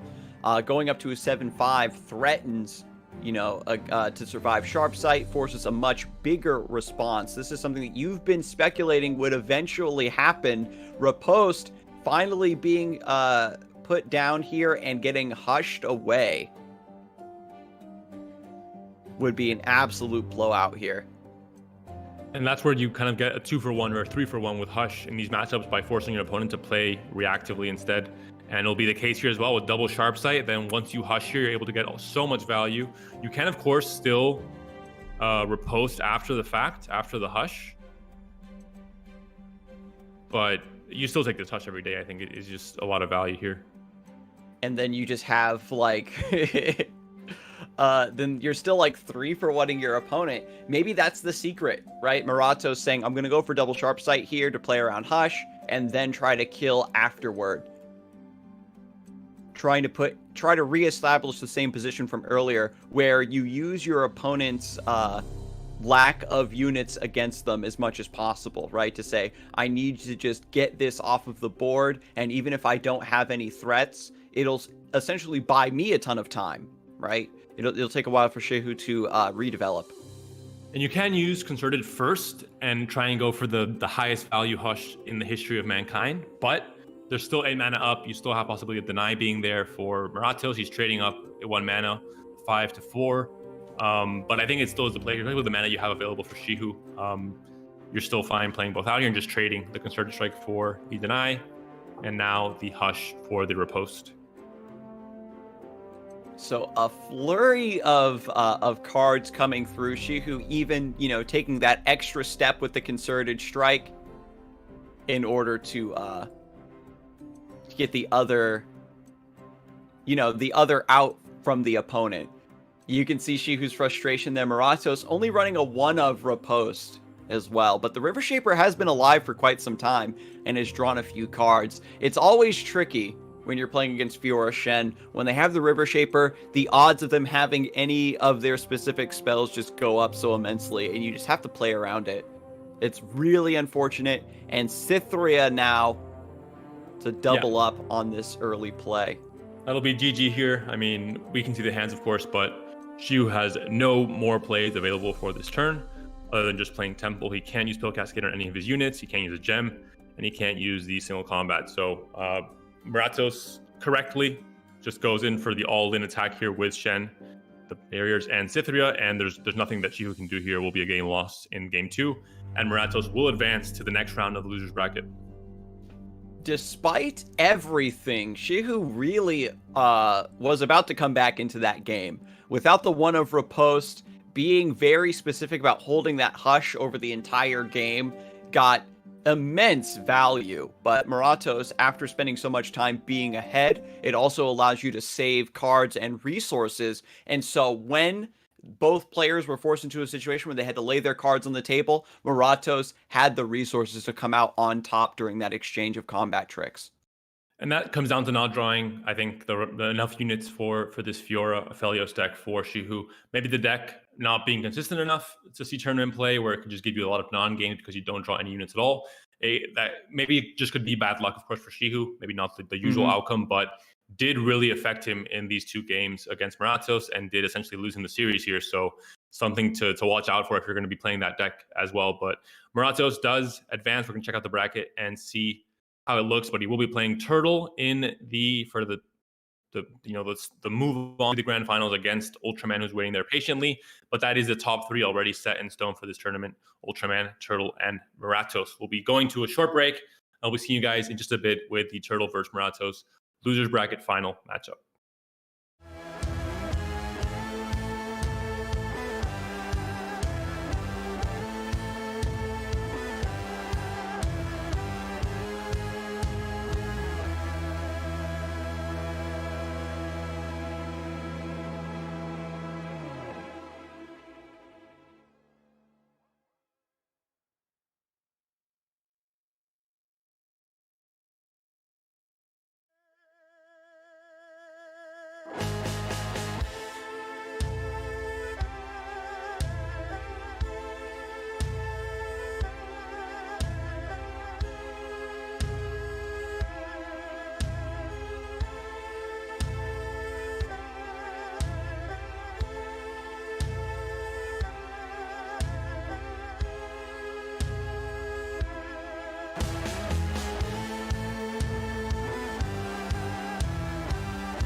Hello, everyone, and welcome back to Fight Night Legends EU. We are going to be jumping into the losers bracket finals here in a second between Moratos and Turtle.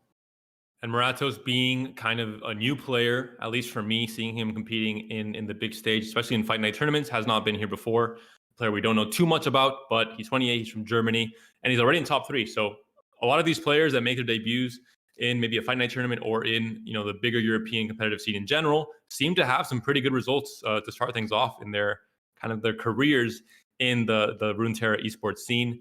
Already a top 3 here against Turtle, last week's champion, so a very hard matchup for him, and against possibly Ultraman in the grand finals, another champion of a Fight Night tournament, and another great player from Belgium who's also shown up on ladder and in the U Masters, etc. The matchup's going to be great. We have the early, the buff. Whenever we get new players showing up to Fight Night, they always have really strong showings, especially if they happen to be from Spain, right? But Turtle has also shown a lot of dominant performances so far throughout the bracket and also last week, and has come here to win with the Fiora Shen and Fizz TF classic do or die lineup. But we're going to take a closer look at both competitors' Fiora Shen decks here. Both of them did play earlier on the bracket, and it was Moratos who ended up coming out the loser in that first bout. And now Turtle is maybe trying to win this losers bracket final in order to take on Ultraman and get that rematch. But we'll jump into Fiora Shen on Turtle's side first. No, excuse me, Moratos' side first. We just saw Moratos, and to get a closer look at this deck that we just saw in the last match versus Shihoo, the technology you can see here is just the one of riposte, which came up huge in that last match. But I love the Laurent Protege being included earlier in the curve to kind of balance out this deck's tendency to kind of come up dry with units. And then, of course, the Tiana Crown Guard towards the top end. This is a really powerful unit and rally effect that can allow you to take your opponent by surprise in the mirror match. You get your power swing one turn before they get their Bright Steel formation. Yeah, both players are running Fiora Shen. We'll be comparing both lists, but in this case, like you mentioned in this list, those are the key things to note in terms of the differences. Only one copy of Riposte, only one copy of Notify, adding a few more units here, so a little bit less spells than you would normally see in Fiora Shen, opting to have that Laurent Protege and the Tiana Crown Guard in the top end while still having the Cythrias and the Bright Steel formation. Looking at Turtle's Fiora Shen list, we'll see, again, it's just an archetype that's been somewhat solved for many, many months, so not too drastic of a difference, but we see a Swiftwing Lancer as one of the units instead, and we have that extra Riposte, the extra Notify, and one less copy of Concerted Strike. So some key differences, but still very much, the similar archetype and similar deck for both players.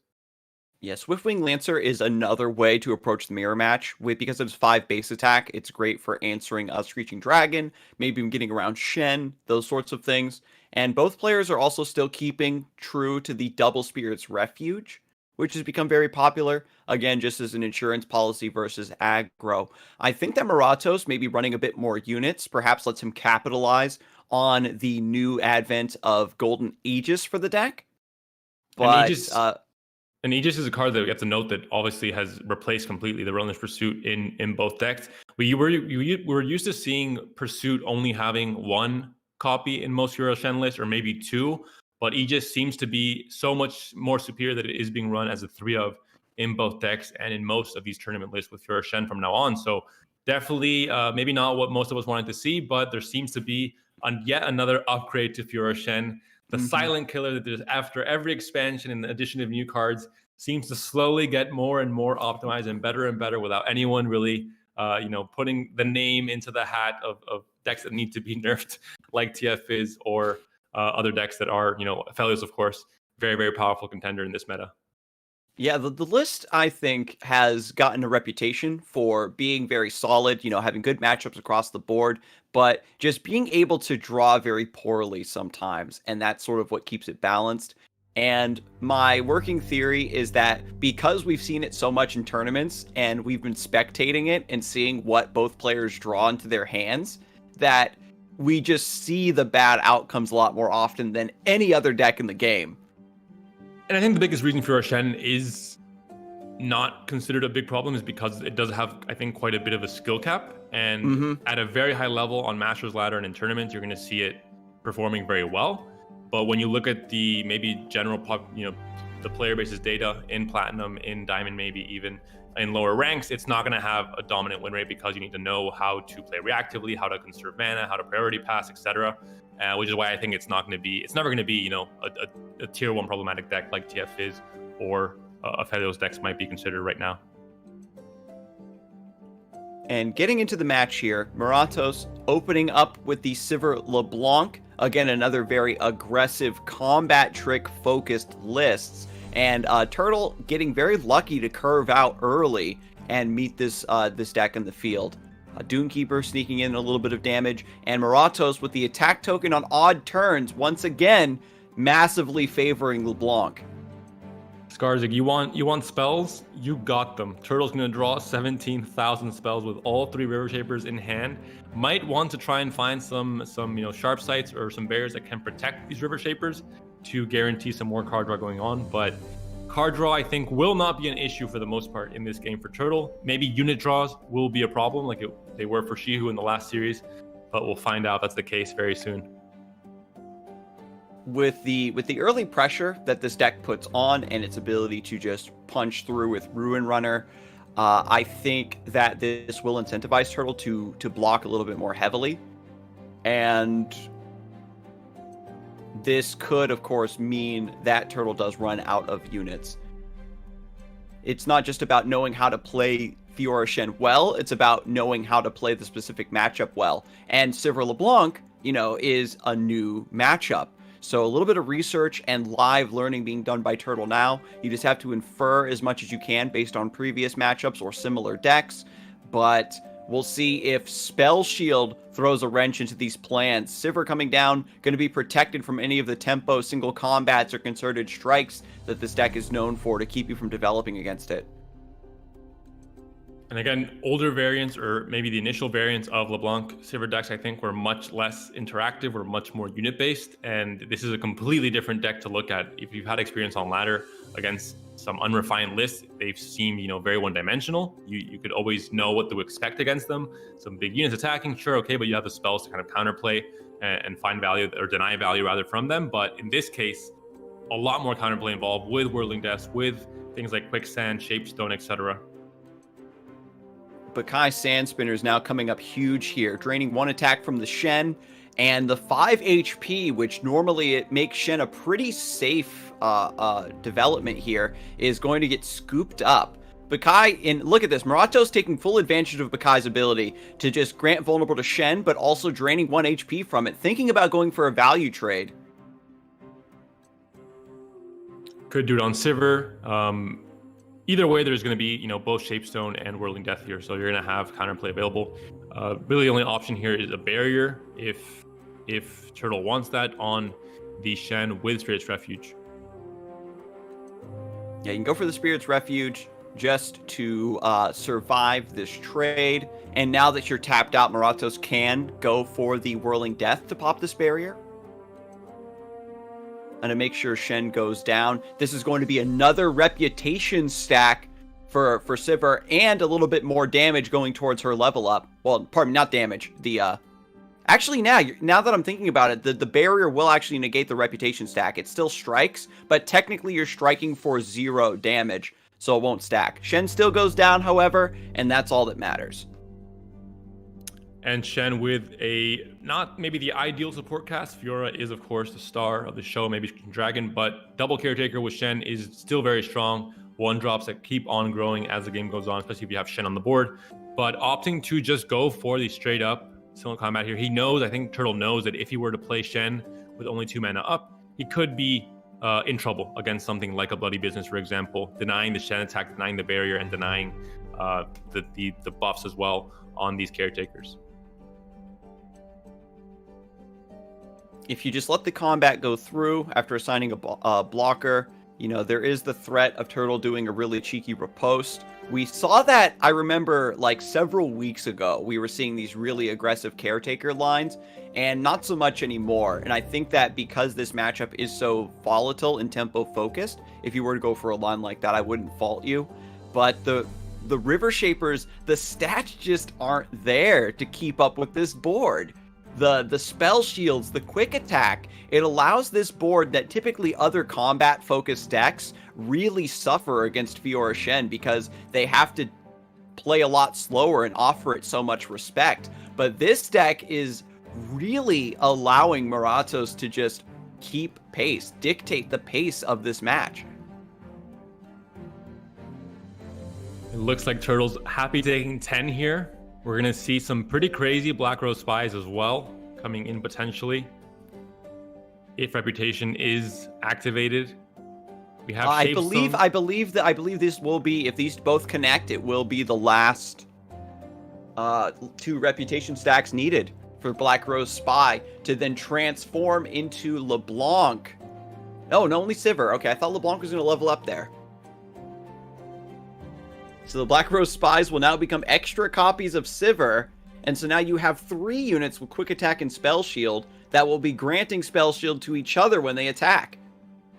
And that is obviously terrible news for Shen Fiora that likes to, gain advantages in combat through spells, through combat tricks. In this case, it's going to be much, much harder to do so when a lot of the units that your opponent has on the board are units with spell shields that are going to deny at least one instance of, a single combat or concerted strike.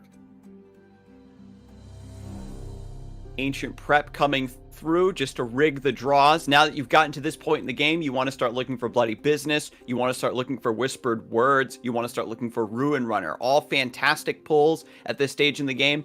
And Moratos is thinking, do I want 1 Sivir or 2 Sivir or 3 Sivir here? Rite of Negation could also be a very, very strong draw to be able to deny some of what Turtle wants to do on his own attack token turn.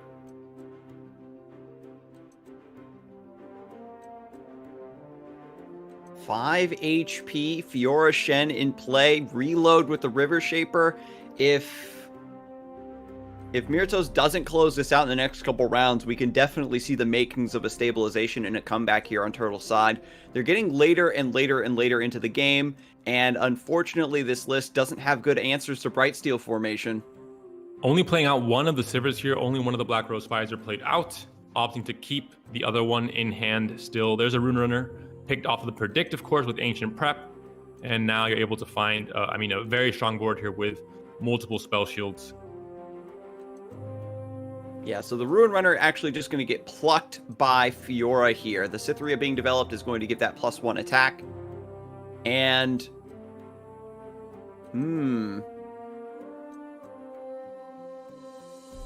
yeah, the Ruin Runner here is a massive target to get off of the board. You need to be able to stop this overwhelm. Fortunately, it does still strike, and it will allow the Black Rose Spy to become another Ruin Runner post-combat, but you have to figure out what are you going to do with the rest of this damage.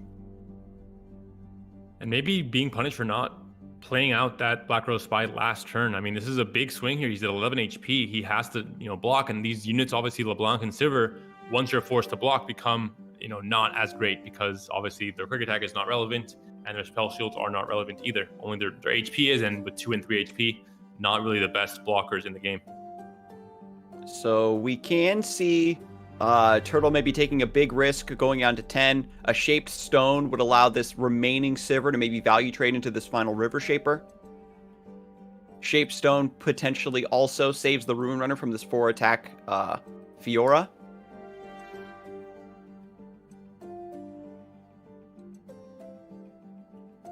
Of course, there's still 5 mana available for Turtle to work with, so at this point Moratos maybe more thinking more about surviving, about potentially there being a Golden Aegis even in hand to rally with a very wide board here.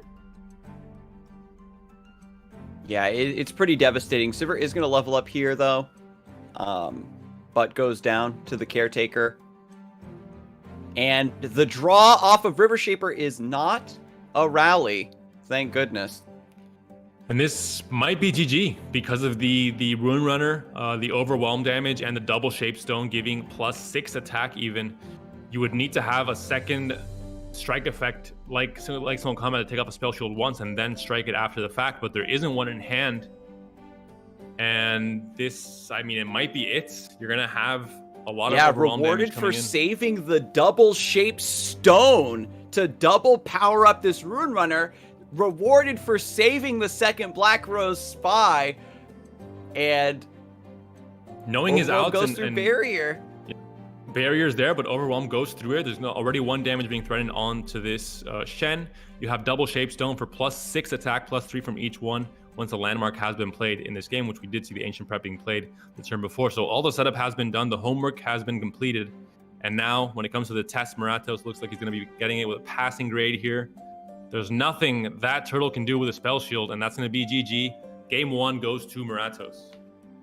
Despite everything, despite the early developments from Moratos and getting that reputation stacked up, the game still was very, very close. You can really see that even though a matchup does seem favored in theory, you still have to play the game out. The cards still need to be drawn, the decisions still need to be made, and Turtle has proven to be a very skilled pilot of Fiora Shen, so even in a matchup that is pretty much tailor-made to beat it, you can still bring you down to some very, very key draws there towards the end. Like if the River Shaper had drawn like the Golden Aegis, like we were talking about, to rally, would have definitely sealed the deal on the game. But that is going to take us into game 2. Moratos now being forced onto his Fiora Shen. And I wasn't really too interested in any of these decks running Sivir and LeBlanc, but this deck that Moratos has built has me very, very intrigued. I think it might be a deck that has staying power in the meta, both in tournament and in ladder settings. It just seems really well built with the way it has so much interaction, but also a very threatening pressure on the board as well. And now in the mirror match, Moratos again approaching the matchup with Tiana Crown Guard to kind of win with a rally on top of the Aegis in later stages of the game, and Turtle approaching the matchup with the Swiftwing Lancer to have an anti-Screeching Dragon sort of technology in the list. If you can overcome the Shen Screeching Dragon curve, you really stifle a lot of what this deck is capable of in terms of bullying. And so it's going to be presented here with the attack token on Turtle's side. And a pretty awkward start there for Moratos, not able to get really any kind of swing going for him with any turn 3 unit play into Shen turn 4. So now having to defend on turn 5 against Turtle's attack here with loss of unit parity, but it does have Shen on the board. He has a sharp sight as well to try and help this Shen survive, but there will be a sharp sight potentially in return from Turtle. Yeah, Screeching Dragon is a powerful card, but without, the aid of Shen, it is pretty risky for it to start swinging in and taking the trades it wants, thanks to Sharp Sight, thanks to Riposte, thanks to single combat, right? Having the means to finish off the opponents like this. So just enough stats on the Swiftwing Lancer. If that was a Screeching Dragon, it wouldn't have been able to do it. And having that right amount of attack is absolutely enormous here. Getting the value, and then when it dies, it still adds an elite to your hand. And as a 1 HP unit in this matchup, it's really not that relevant that it's so low in HP, unlike against a deck that has, pings like Withering Whale or Vile Feast, etc. So that value trade there with the Sharp Sight trade, the not playing Protector to defend the Shen on that last defense turn, and just dissuade an attack altogether is massive. And it might be, I'm not going to say game losing, but definitely a very impactful play there from Turtle, able to get that Shen kill and keep his Swiftwing Lancer alive. And a very odd play you typically don't see from Fiora Shen. Usually when they spend a lot of mana developing a big unit like this, they typically can't be confident in swinging in because you have less mana to protect your unit. But 2 mana open for Sharp Sight, for single combat, it kind of just barely balances out the Nopify now being put on the single combat into another Nopify. And the trade-off of spells here in, a mirror, it tends to happen where you have a lot of similar plays. We saw double Sharp Sight being played from each player last turn, and this time now double Nopify from each player, canceling each other out. And it seems like Moratos might have won this battle. He has a Screeching Dragon for his opponent's River Shaper, but we'll see what the stack token turn from Turtle looks like. Going for the Brightsteel Protector now, learned the lesson from failing to protect Shen. Wants to keep the Screeching Dragon alive. It will go down here, presenting perhaps another spell onto the stack here. Yep, single combat coming through. So Moratos taking some really big some really big swings here, some really aggressive gambles to ask Turtle repeatedly, do you have the answer to this? Do you have the specific card to answer that? And with now this, another flurry of spells coming through on combat, Turtle Screeching Dragon goes down, the lifesteal is a little bit irrelevant, and Moratos, hopefully Screeching Dragon can carry from this position. And with that draw from Moratos, it's looking very much in favor of Turtle. He has the much better late game hand. He has double Cythria as well. And the rest of it is obviously, pretty even with both players having an Aegis and a Spirit's Refuge. But having that unit advantage going to the late game, we've seen so many games where there's a lot of spells, but there's no units, or you just run out of units to play altogether and becomes this kind of struggle between both decks trying to find some kind of a play. But in this case, it looks like it's very much in favor of Turtle. And unless Moratos draws, I don't know if he can draw anything to get him back into this game. It looks like it's going to slowly go more and more in Turtle's favor. We've got the Golden Aegis to maybe try to double down on a rally here. I could see maybe a Tiana coming down in response to a Cythria, but the inability of Moratos to clear this board out quick enough to prevent the Cythria having a board to buff is going to be pretty rough here, I imagine. Spirit's Refuge needs to come down because you have to keep this unit alive. You spent so many resources in this Screeching Dragon. You're committed, fully committed at this point. And this is everything you have to offer. These units on the board, that's all there is. We'll see the top decks here. The Caretaker was pretty bad. The Screeching Dragon a little bit better. Do you open Aegis here? Give a barrier to something, kind of stifle. You don't have great units to give barrier attacking. to. I mean, Cythria is just going to get chump blocked by the LoR and Protege maybe. You don't have a challenge. I mean, you have a challenger unit, but it's not exactly a premium challenger unit as this is a 2-1. So it becomes a bit trickier here. Yeah, because now like the Swiftwing, the Silverwing Diver, the Silverwing Vanguard, pardon me, haven't seen this card in a long time. Silverwing Vanguard gets buffed by Cythria to take out the Screeching Dragon. So this card, again, that you've been relying on this whole time is actually going to get wiped. There is a chance, too, for Turtle to maybe even just attack with the River Shaper, but is confident in the spells that are in hand. Just going to go for double Cythria plays to bully. And we have 4 mana up for each player. We can see the Aegis just being used as barriers, just to trade. If one player uses it, the other player might use it in return as well. There's also Spirit's Refuge available for Turtle. Inserted Strike also there, but not quite enough mana to use it this turn. And Moratos thinking, do I have a strong enough board to utilize this Aegis? Is this the last chance I'll have without any units to develop in further turns to try and sneak in some damage? It's not a winning Aegis where you're not getting any attack buffs. Your Screeching Dragon can't kill the Cythria. She's still at 6 health.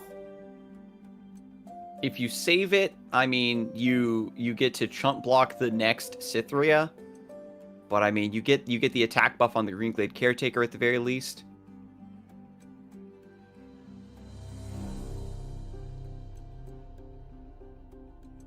And at this point, I mean, you can just you have to challenge the Cythria here, because if not, you just get clean trades from Turtle and you just develop your own units and take over the game without Moratos really having a chance relying on top decks. But in this case here, you're also pretty happy with this result. I think you're trading River Shaper for maybe the Caretaker is the right option here. Yeah, this maybe is a bit cleaner as well. I mean, you at least kill the River Shaper, which denies card draw, but there's already such a card advantage in hand for Turtle that I'm not sure if it's that relevant.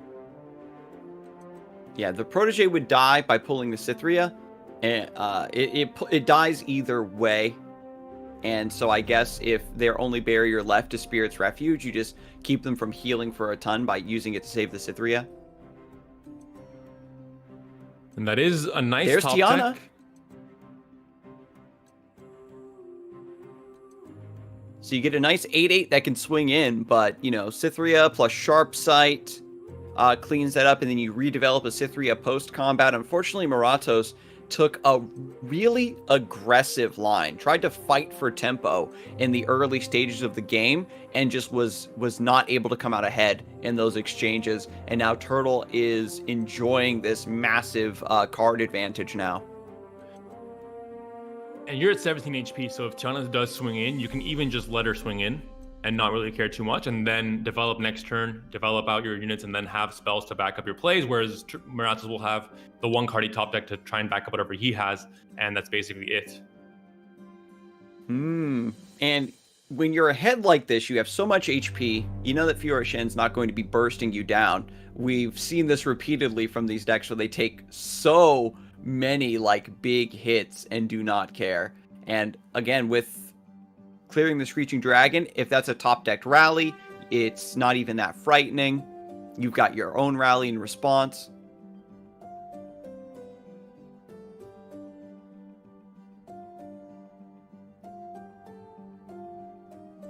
Turtle thinking how to swing here, if he even swings at all, and he's gonna opt not to. Like I mentioned before, you're able to go into next turn with all this mana to back you up and these cards to back you up, whereas Moratos has drawn a Caretaker, so not the best backup to help his cause out. And especially once he reveals his card, this now gives Turtle full control over what the optimal way to kind of solve this exact turn is. Can't block Fearsome, so the 1/2 goes to block Cythria. And the Tiana is still just... It's a lot to take in, right? If you block here, you have to block everything because of Sharp Sight if you're trying to play around that. But yeah, Turtle has definitely sealed the deal in the second game. There's a Fiora Shen. We know that it's a solid deck. It's a strong deck. Has a lot of powerful tools. And does not come back into games at all once it falls this far behind. So that's going to be the lethal there. Being presented, and we're just going to go to game 3.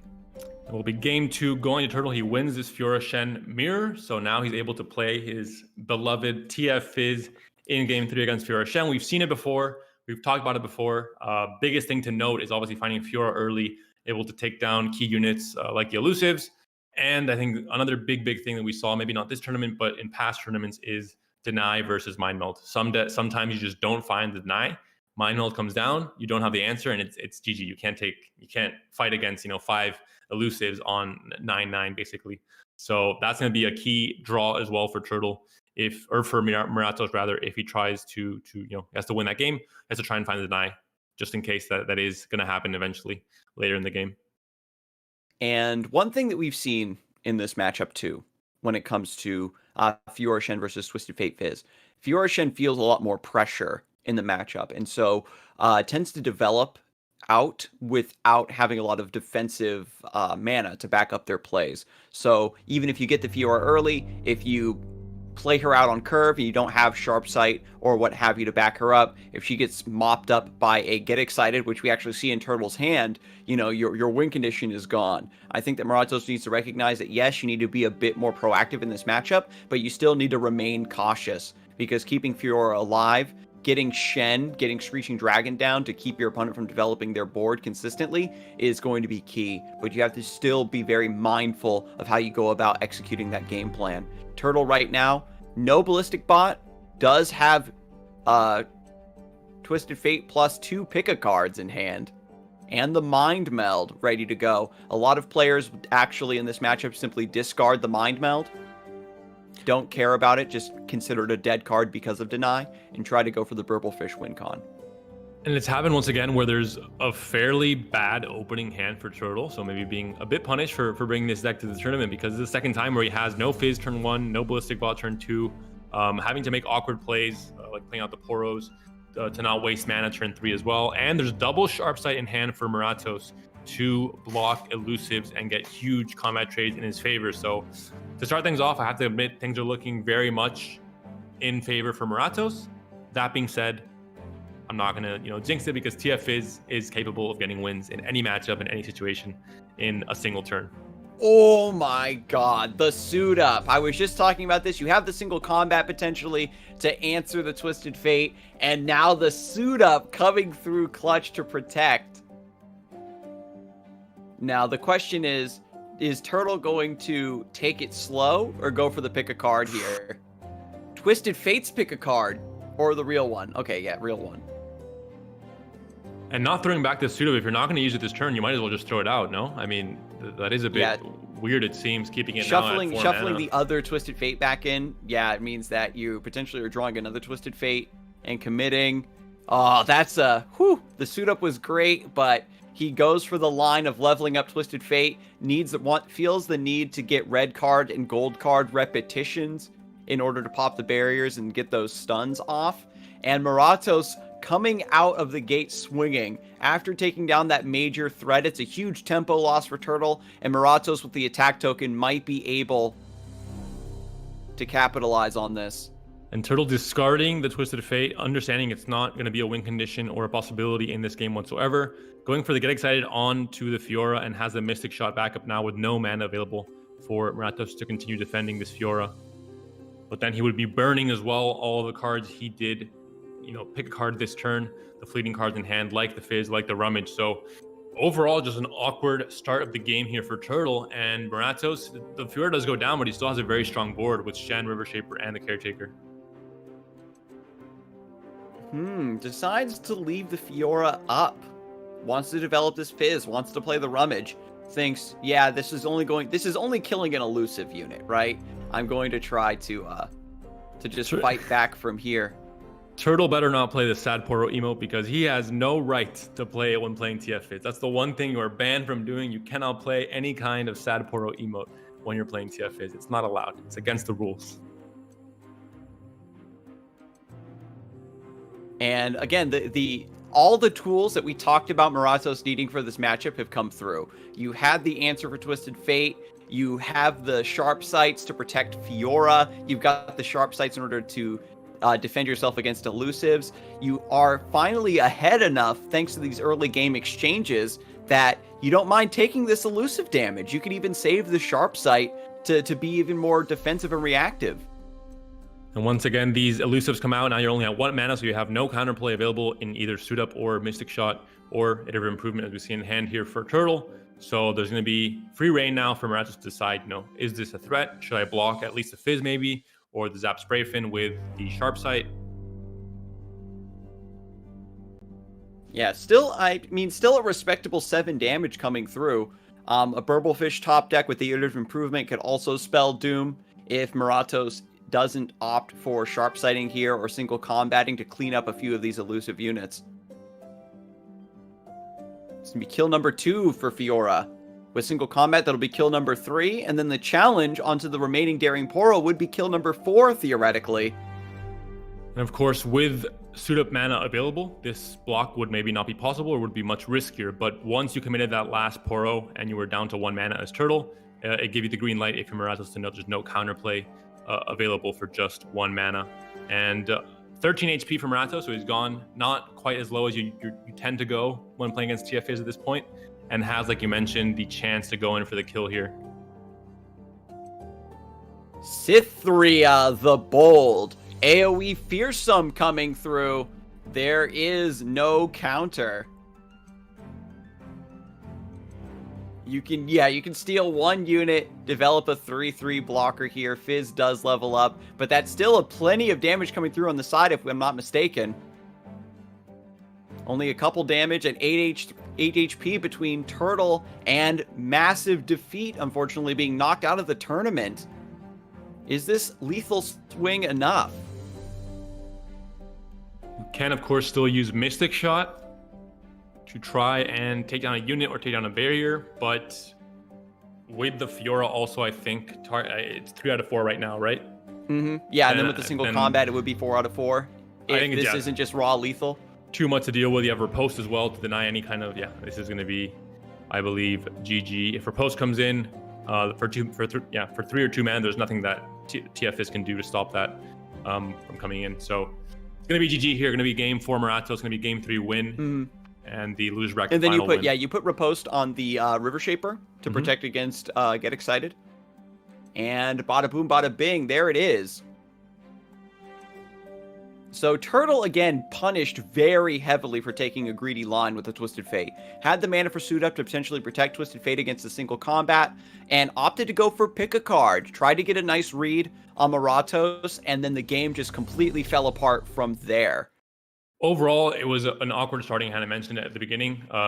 Also, the last game, he did win with it the last time we saw him playing TFS in this tournament. But this game, much harder to deal with against that Fiora start. And his start without Fizz, without Ballistic Bot, with kind of the TF, the mana he had available being a bit awkward, with the card from Pick a Card coming in fleeting, the turn he had to kill Fiora would get excited. A Mystic Shot, for example. Just overall, nothing really went his way, I think. So it is a strong deck, of course, but it isn't unbeatable. TF is.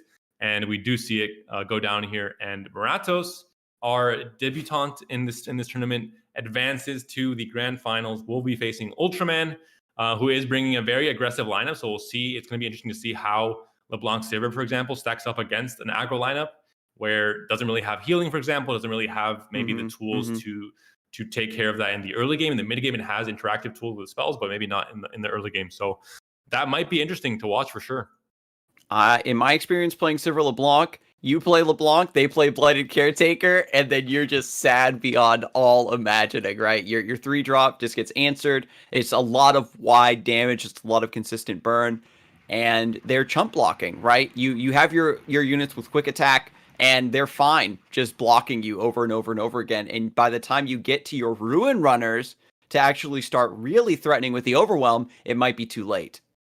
Yeah, I agree completely. We're gonna check out the bracket in just a second to see how everything has turned off and panned out, and just to see where we are exactly in the tournament. We just saw Turtle, of course, losing here against Moratos 2-1, and Ultraman versus Moratos will be the grand final coming up after this break. So don't go anywhere. Stay tuned for, well, the conclusion of this fantastic Fight Night tournament this week.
Hello, everyone, and welcome back to Fight Night Legends EU. We've had a really splashy bracket today, right? A lot of very quick sets, a lot of explosive wins, a lot of blowouts, and we fought through it all to get to the grand finals.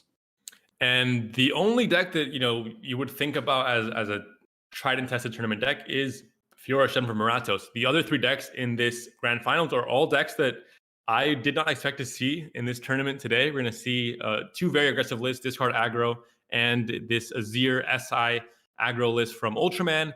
And then Moratos' second deck is going to be a LeBlanc Sivir deck. So goes to show, maybe if you think outside the box, innovate a little bit, bring some riskier strategies, they could pay off for you as well if you're a tournament player, as you see it has done here, especially for Moratos with a list that I think no one had seen before. This LeBlanc Sivir, the way it has been built, I think is going to be very, very strong. In any tournament, really, it seems like a very solid deck.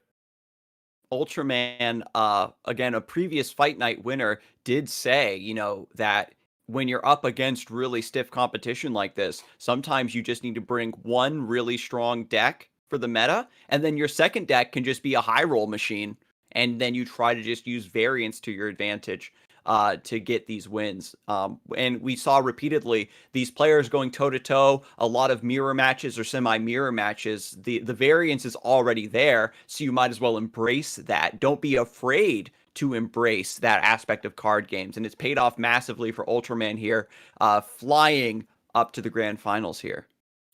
And in his case, I mean, I think if someone asks me what are the two decks that can perform at a much higher level than average because of the high roll potential, I would probably say discard aggro and this SI Azir list. Maybe TF is as well. I mean, that's an obvious one. But those two decks, I think, if you find the right hand, they can be.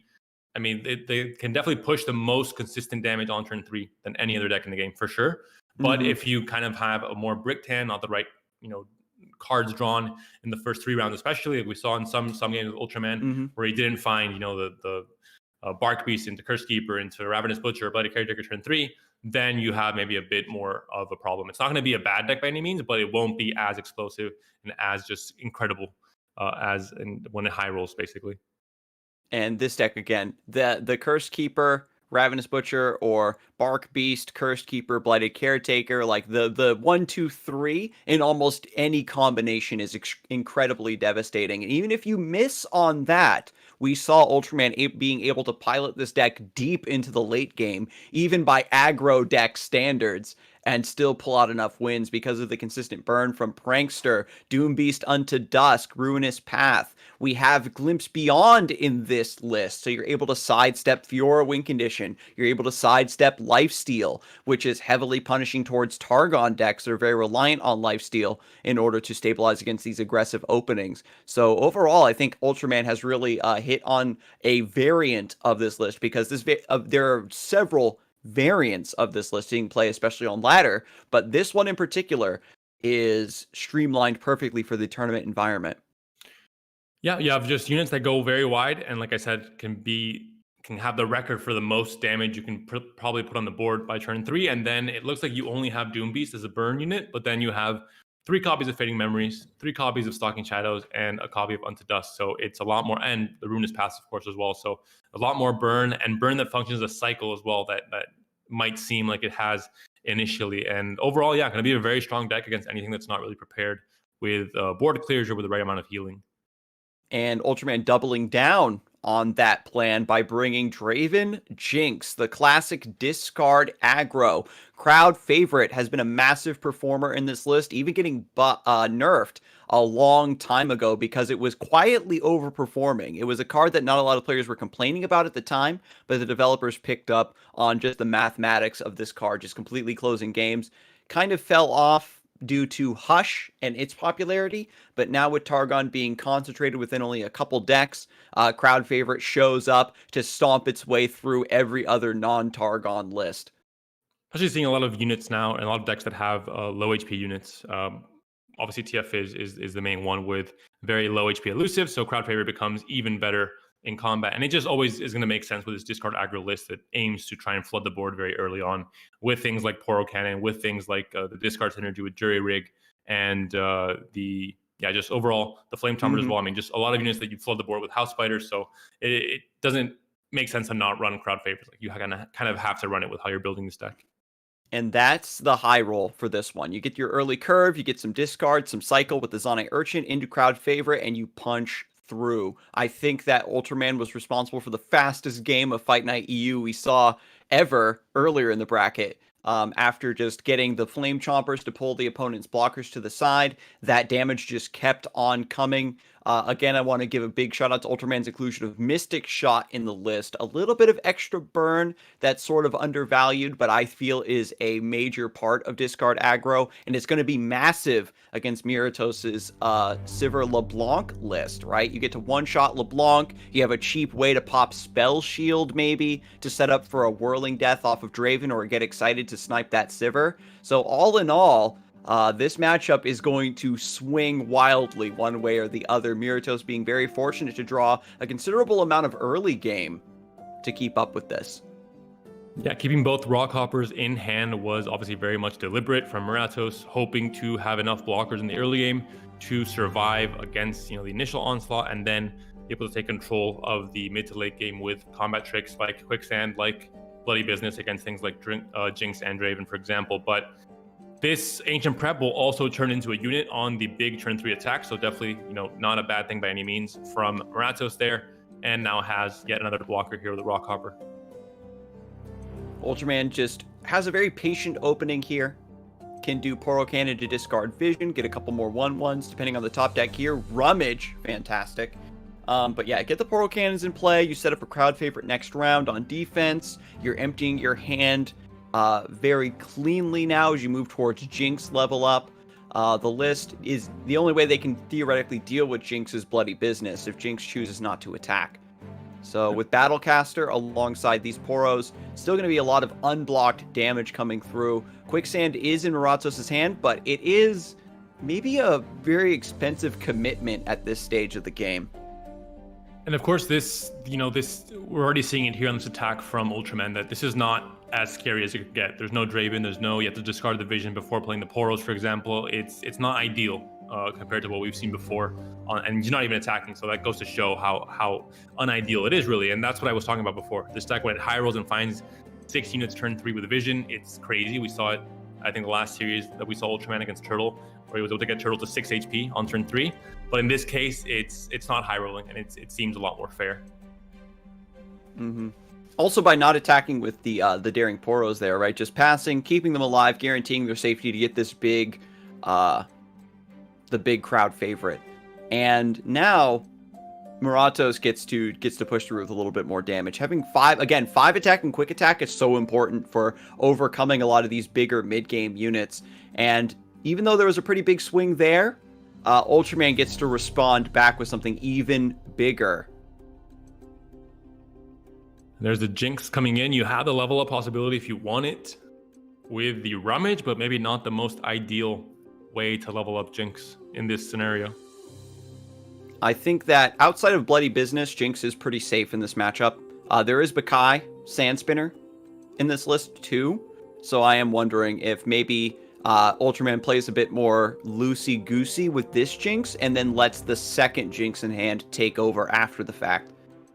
Quicksand can definitely be a problem. Double Quicksand, even more so. We'll see how Moratos navigates this challenge here, this attack from Ultraman. But with double Quicksand, it should be a lot easier to take down a few of these key units. Yeah, the only thing you'd be worried about is maybe the last 2 mana being Mystic Shot, which is another fantastic inclusion for this list. Again, Fight Night is open deck list, so now Moratos says, oh, they have Mystic Shot, they have the one of Mystic Shot, and I go for like Quicksand on Jinx and try to value with this 3/1, and it gets mopped. Then it's going to feel really bad for me, but just going to pull the trigger here, right? If you can stifle this big swing with the crowd favorite with the Jinx and shut this down, you're pretty good to go here. Yeah, the trade still happens, but you take down some damage. I think this is the way you should do it. Now you send the Jinx. If the Jinx levels up, it's still going to die here to the Sivir. There's no saving it. And Mystic Shot as a one-of copy in the deck, you don't play around it. If it's there and it has 3 cards in hand, if one of them is a Mystic Shot, then great. But this does make it so you can't kill the Rockhopper and the Jinx dies no matter what. That's true. Yeah, and then you play around Rummage as well to level up the Jinx like you mentioned. So Moratos is covering all the options here. Quicksand is, yeah, just holding the fort. And look at this board now. I mean, it looked... I would be, scared out of my mind looking at Jinx and a 7 attack crowd favorite, but all of a sudden the board looks much more manageable and you're still at 16 HP if you're Moratos. So again, the deck, I think, showing how well it's been built, even against aggro, able to survive those huge attack turns.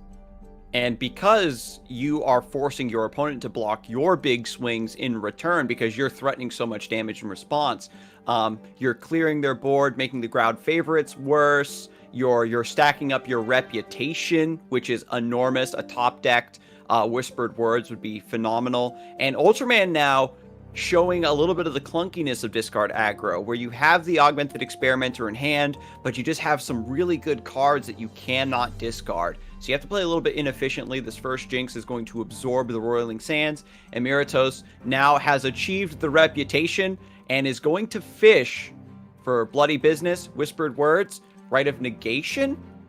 If they take Sivir, they get Ricochet. Oh, baby. Ricochet can be quite strong as well. We'll see how exactly it's going to be used. But yeah, Predict is very strong in the late game when you're trying to find the right top decks. It kind of does that for you. You're also able to skip the Predict as well. If you find 3 cards you really don't want to see, you can just skip it and try and just top deck a better card for the late game. So, and this is interesting. Ultraman is cashing in this Jinx. Now, this is a Jinx's Get Excited. I'm going to try to go for leveling up this Jinx. Now that the attack has already gone through, it doesn't matter that this first Jinx is vulnerable.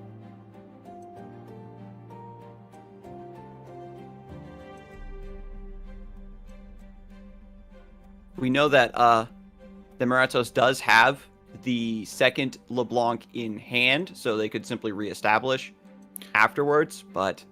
Moratos thinking if he wants to reestablish, he might just want to use this now to kill off this crowd favorite and not have to deal with that next turn. Now Jinx is the problem, sure, but you're still at 16 HP. It's still, I think you have a fairly high chance of trying to take over this game. Although Experimenter is maybe the best card, of course, that Ultraman could have in hand, but Sivir has Spell Shield, so there's that going for him.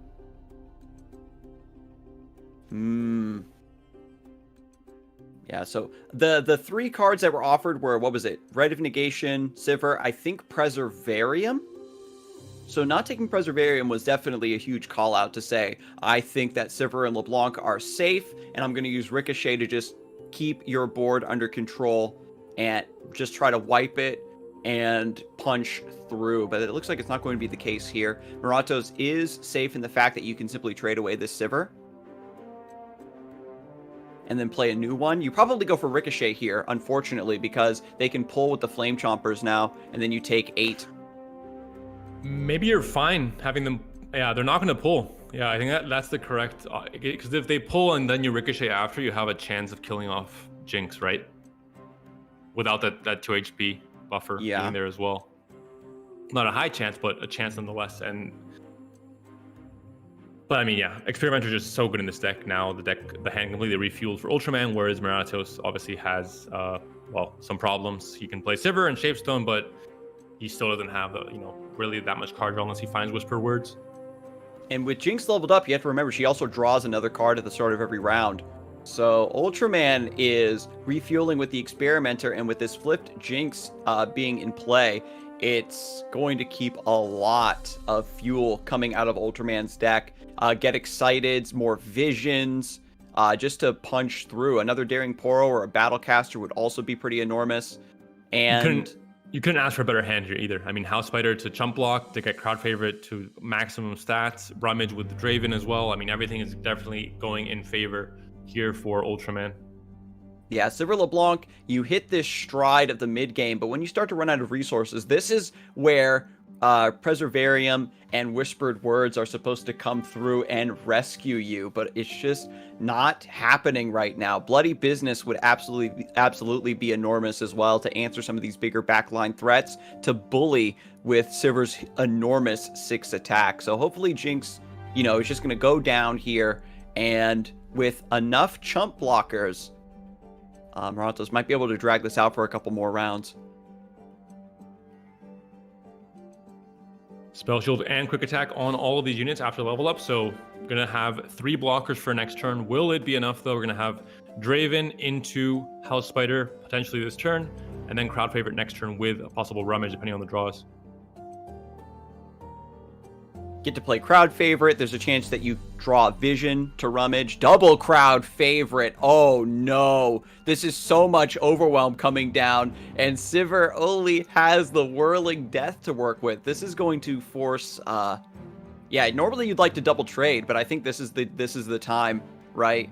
Where Sivir gets pulled to the side with the Flame Chompers and you try to push through with the rest. We could still see a Rummage after combat if Draven does not get Whirling Death. I believe the Crowd Favorites have to be the target to the Whirling Death here. And even then, it's going to be, I think, way too much damage coming in here. Let's see. You Shape Stone your 3/1, so it trades up into 1 Crowd Favorite. You can Whirling Death the second, so you take 6 plus 3, 4, 5. Yeah, so you would take 11 exactly. And then there's also the Spinning Axe in hand, so even with... Whirling Death and Shape Stone, it is not going to be enough, unfortunately.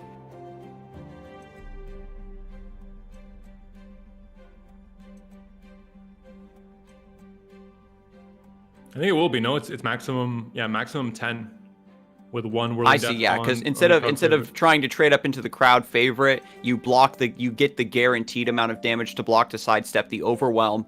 But you're still left with just 1 unit in play, and the Crowd Favorite still threatening to end you next round. Ruin Runner with Shapestone is going to be 9 attack on a 6 HP unit, so not quite enough, but closer than many of us would expect looking at this game. Yeah, you just block. Well, you have to block with Crowd Favorite here if you... Yeah, okay.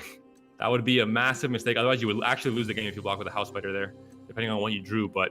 Going to be a block here from the Crowd Favorite, going to sacrifice himself, obviously, just to survive, and then you have the Rocket to end the game if you're Ultraman.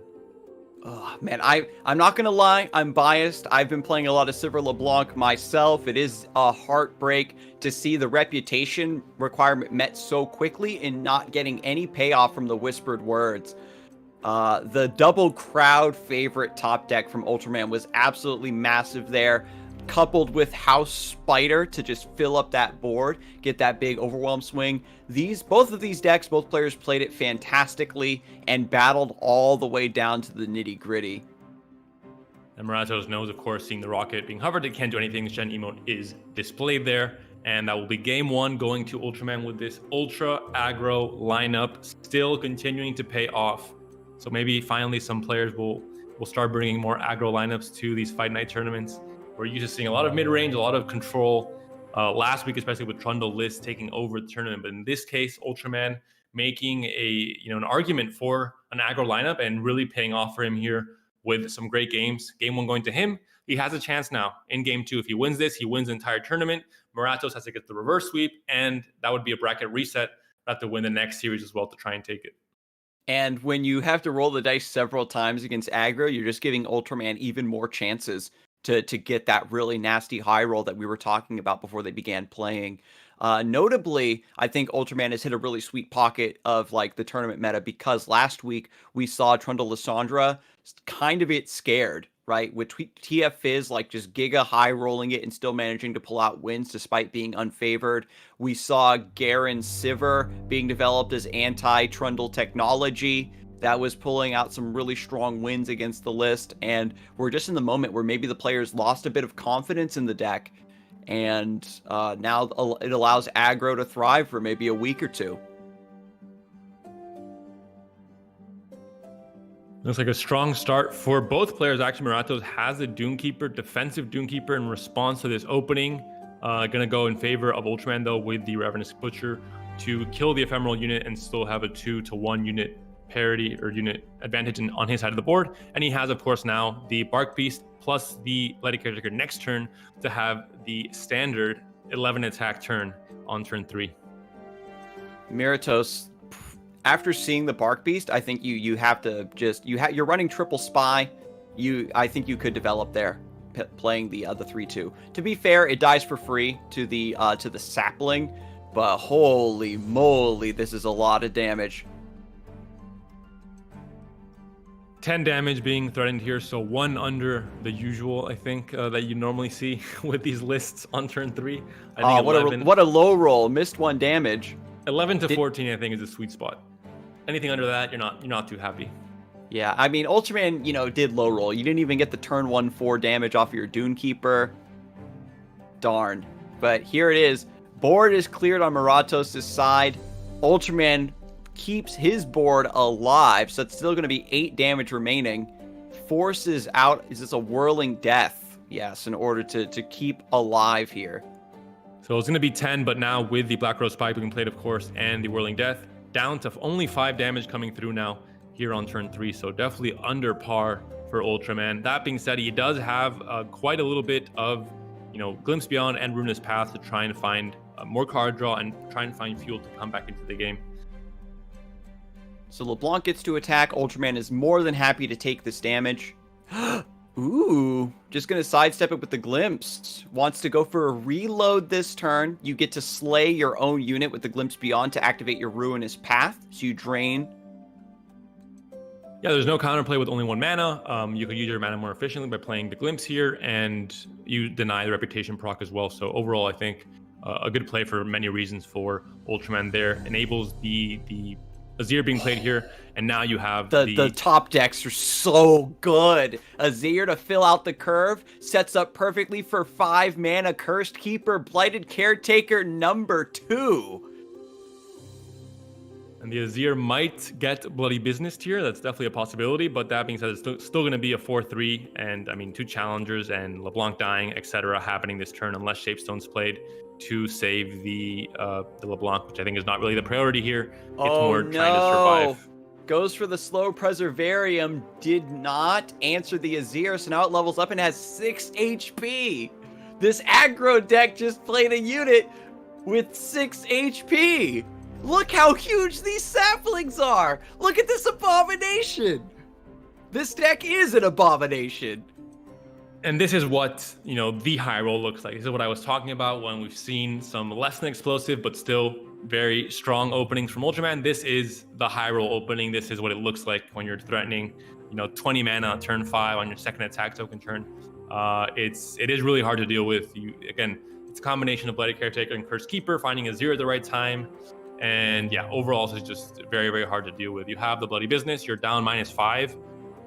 So I think it's GG. I mean, you can only kill the Abomination here, and it's still going to be exactly 0 lethal. So GG, and that will be Game 2 in Ultraman, the series going to Ultraman, and the tournament going to Ultraman with a very, very explosive aggro lineup, paying off in many ways. But these are crazy games here, high rolling and maybe a bit in this last one, but overall showing these aggro lineups with the right aggressive decks that have refueling, have ways to get back into the game in the mid to late game, can win tournaments and can be very, very strong as well. I think that both times that we saw Ultraman on stream playing that deck, he got the double Blighted Caretaker, and it makes the list look so disgusting. Honestly, like, I'm just speechless. I've had it happen to me on ladder, but just to see it here, caught in 4K for all of our viewers today, I'm just like, please.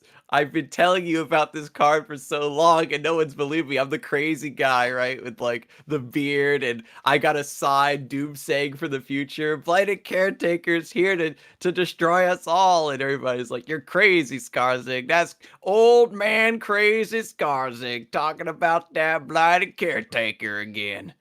I'm in your same boat. I've been doing the surveys on Reddit for a long time, and I've always added it as a card for Shadow Isles that people could vote for in the ratings, but it never got above problematic rating.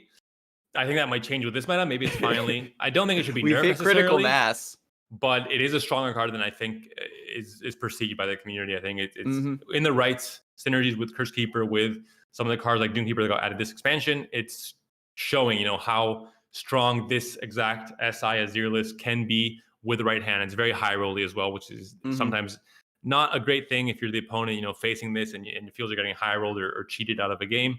You do end up facing a lot of non-games where games just end turn 3 or turn 5 and you can't do anything about it either. But that being said, still, I think great play from Ultraman. Yeah. Great, of course, reasoning to bring these decks and say, hey, I think Trundle list, like you mentioned, was very, very popular last tournament. Maybe lost some of that popularity going into this week. and he correctly guessed it. There was only, I think, maybe 1 or 2 Trundleists in the Yeah. entire lineup. He didn't face any, of course. Only Shihoo had a kind of a counter aggro lineup, and even then, he ended up losing in that top 4 against Moratos. So some things went Ultraman's way, of course, but I think overall he still kept showing why he's one of the strongest players in Europe and was able to bring very good performance and very good lineup as well. Yeah, it's not just about skill, experience, and then just being able to read the meta properly. And Ultraman, I think, has, out of all the players, has gotten the most mileage out of proper meta reads. And when you know that Fizz TF is lurking in the shadows and Fiora Shen is still here, these powerful decks, sometimes you just have to say, okay, how do you beat power? Do you meet power with power? Or do you meet power with extreme high rolling? And to be fair, it was just a breath of fresh air just to see some aggro decks come in and just clean up. That being said, we will be going to a very short break. We'll be back after this with a winner's interview with Ultraman. We'll be asking him some questions about his lineup and his overall insight into this tournament experience. So stay tuned. Don't go anywhere. We'll be right back in 5 minutes.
Hello, everyone, and welcome back to Fight Night Legends EU, the shortest Fight Night Legends EU we've had in a long time, thanks to some aggro and no bracket reset this time, which we've kind of become known for.